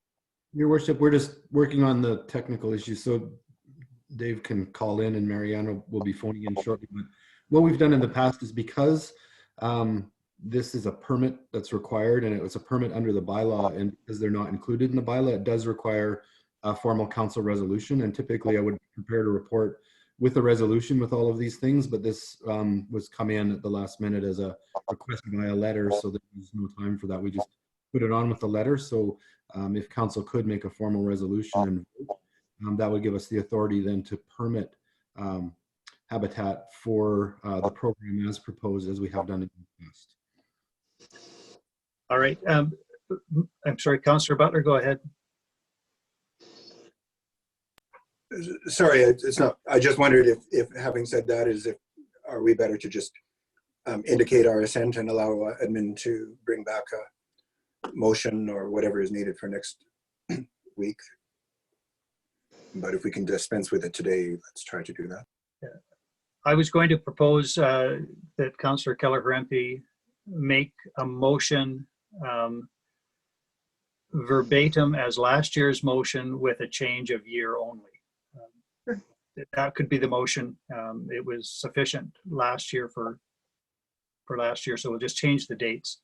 But otherwise, the motion the same, and then council has, administration has direction to prepare that motion properly. But that could be the motion for today. Is that fair to you? Fair. All right. So that is the motion then, that council approve a continuation of the busking pilot project for 2020 based on the report that we've received. All in favor? There are none opposed. That is carried. So thanks to Ms. Kara and Mr. Baker for preparing the report.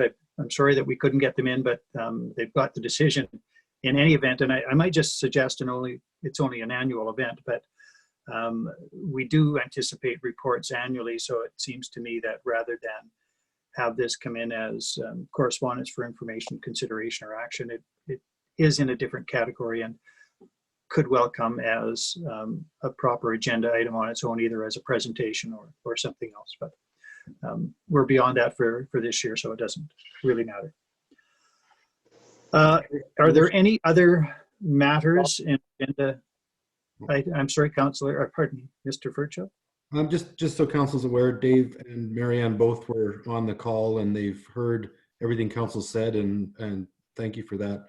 They just couldn't get through, but they were both attending, just had a microphone issue. So all good on this end. Thanks. All right, thank you.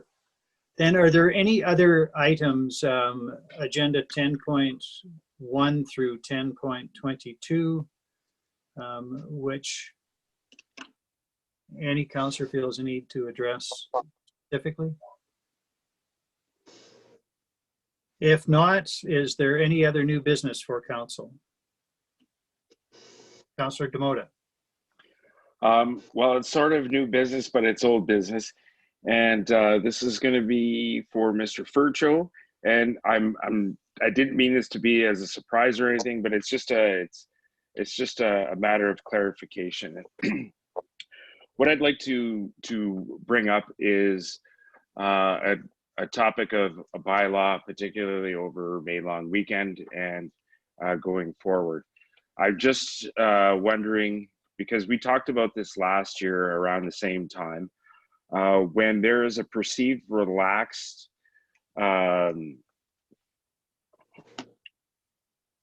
enforcement in the community over certain things, and I'm going to say like parking in 2-hour zones in the downtown core, and then and it switches one day without warning. And even though that the people that are parking in those 2-hour zones are essentially, not abiding to those time limits. However, when, again, if I can re-emphasize the fact that when there is a perceived relaxed enforcement and it's apparent, and then all of a sudden it switches one day without warning, and then from what I'm understanding is happening as well is that there are or have been residents that have received parking tickets for doing that while practicing the same things that they have been over the same period of time leading up to the long weekend. So last year I remember talking about this, and I thought that we discussed that before that was going to happen, that we would let community members know that just to remind them of the rules and regulations that are in our community, and or if there are people that were going to get ticketed, perhaps that they would get a warning, even if it's a visitor saying thank you for visiting this town at this time, but we do have these regulations in here. And just to close on that, I felt that when we are patrolling and enforcing, it's due to a parking need in the community. And I don't see at this time, personally, that that there is any pressure to relieve any parking spaces in the downtown core. And I'm just wondering what type of message we're sending to people at this time when there are visibly available parking spots in the community. And I'm failing to understand why we're engaging our bylaw officers in chalking tires at this time. Thank you. Mr. Furcho, did you wish to respond? Or? Your Worship, I guess there's been a lot of discussion on bylaw services of late that the public was part of. So bylaw typically does provide the services of enforcing municipal bylaws, depending on staff workload and what's going on at the time is where officers are. There's no real, officers provide some discretion. But if there is to be a relaxing of bylaws and which bylaws that is, that's more of a council level discussion that we should have if council would like to see municipal bylaws suspended for a period of time and the bylaw is no longer enforced. That's the kind of direction we need to give. Certainly, we could direct to give more discretion, then becomes who gets a ticket and who doesn't. And, if someone's exceeding the timelines, bylaws basically provides a function of enforcing bylaws as they stand. So that's a conversation of what bylaws should do and shouldn't do, and applied to everybody fairly and evenly, whether they're residents or tourists, and if they're abiding by conditions or not. So it's just the limitation on that service is such that we need to provide the clear direction on that. What do we want them to do? If I could follow up. All right, and then Councillor McGrath. I appreciate that, and and I understand what the rules are. I'm talking about the apparent lack of enforcement one day or weeks or months throughout the winter months, and then all of a sudden starting enforcement. So if people are getting used to having their vehicle in a certain spot and nothing has been done about it for several months, and then one day that mandate changes, and even though the rules are the rules and they've applied all the way through, it's when someone chooses that they decide they want to start enforcing this. They could have done it in January, they could have done it in February. So I understand what the rules are. I just wish that there was a little bit more communication. Maybe this is an overall communication piece that we need to incorporate on some of the stuff we've been talking about recently, and in areas that we're not excelling at. And I'm worried about the messaging that the municipality is sending to community members, particularly around this time. And could we be using our resources in any department for better use? And in this case, why are there people chalking tires when there is not a demand for parking space in the downtown core in particular? Thank you. Councillor McGrath. I just wanted to have an opportunity to speak to this as well. And I think it's, a peace officer's mandate to provide peace to a community. And I think in the last year, council has been very vocal about our values and about our values in relation to promoting peace in the community. And also with a process that is quite soft, with enforcement being the last of many options.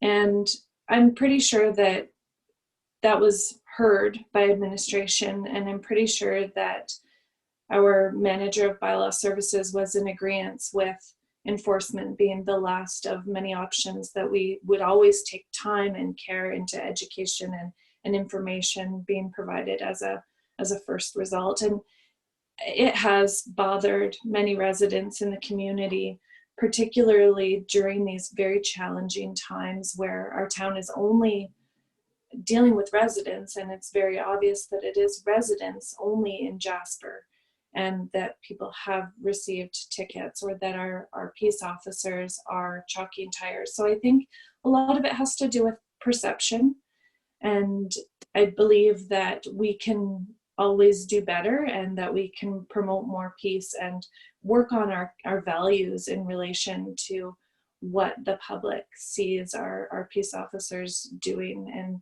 ensuring that it is promoting peace. Councillor Demota. Well, and I'm glad that you added to that in that aspect, and understanding and what is the common goal. And I found myself being in a defensive position again, and I said that I would change my demeanor, and by no means am I trying to attack certain people in a certain area. I'm just trying to observe what the mandate is, because it's not clear to me, and optically I don't think it's beneficial, particularly at this time. And yes, we haven't asked to change the direction either, but Councillor McGrath did say and make reference to something that was delivered to us before, and it's always been the mandate that we've heard, that it's compliance first. So if you want people to comply, I don't think that, you know, giving them a ticket right off the bat is really helping the situation. So I think there's a way to communicate to the public that if we're going to start doing this, and I'm sure that people on bylaw enforcement don't want to admit that, like, we've relaxed it because it's wintertime, there's not a high demand on parking, so there's no real need to go out and chalk tires. But I don't think that that demand has changed. So I don't know why the mandate has changed. If compliance is the main goal, then I think we should be exercising that in a peaceful manner, which I believe is happening. All right.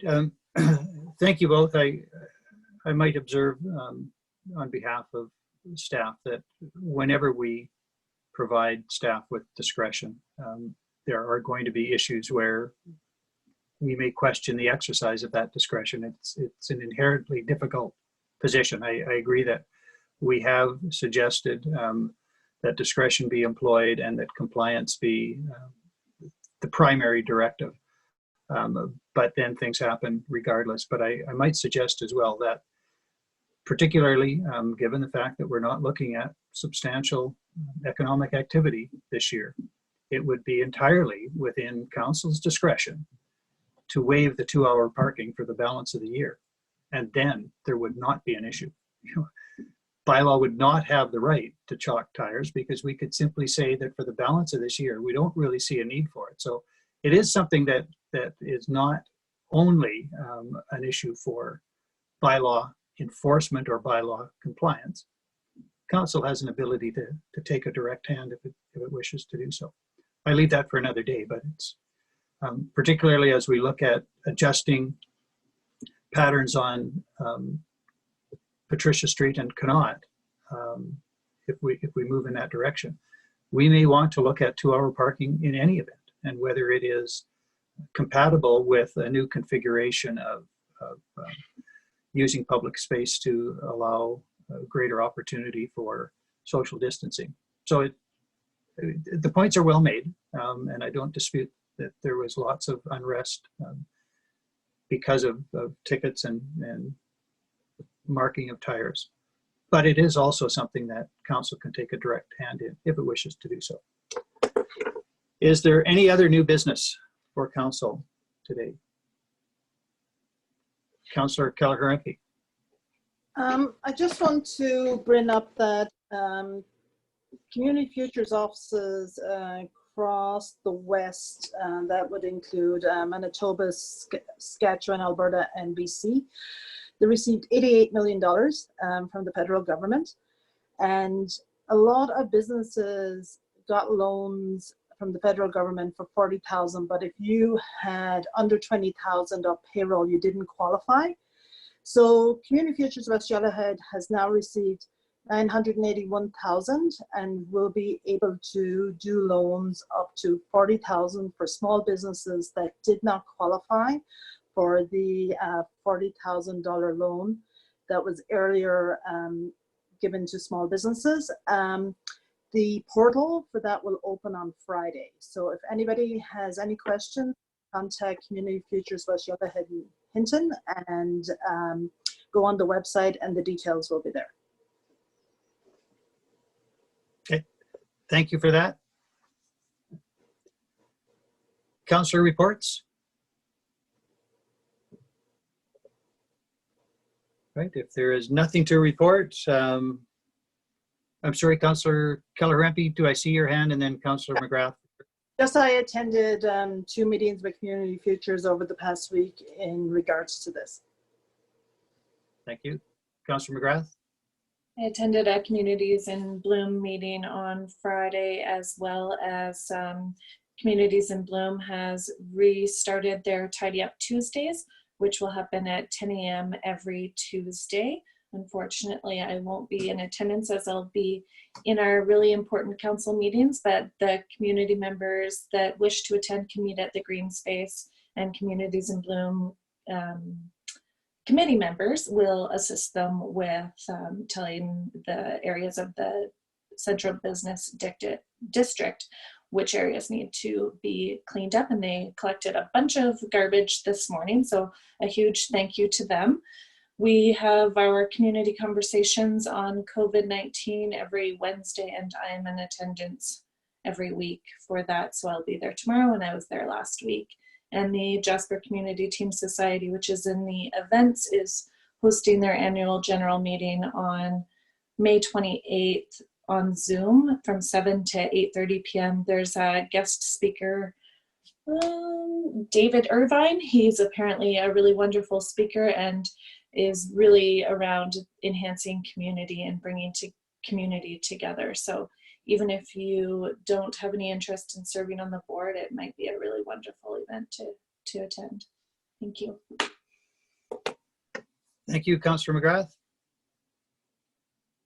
If there are no other councillor reports, upcoming events, there's the weekly community conversation tomorrow. Councillor McGrath will be there. Community Team Society, as she said, next week. Not aware of other events. Agenda item 14 has been deleted from the agenda, which takes us to agenda item 15. Do I have a motion to adjourn at 1:17 p.m.? Councillor Demota, all in favor? We are adjourned. Thank you all. And thanks to all of the public who participated. The number has diminished over time, but I think I saw a high of somewhere in the 60s this week, the high 60s. That is great. Thank you all for attending, and we will be back 9:30 next Tuesday morning. Thanks you, again. everybody. Bye-bye. Thanks, everyone. Thank you, everyone. Thanks, Mr. Mayor. Thank you.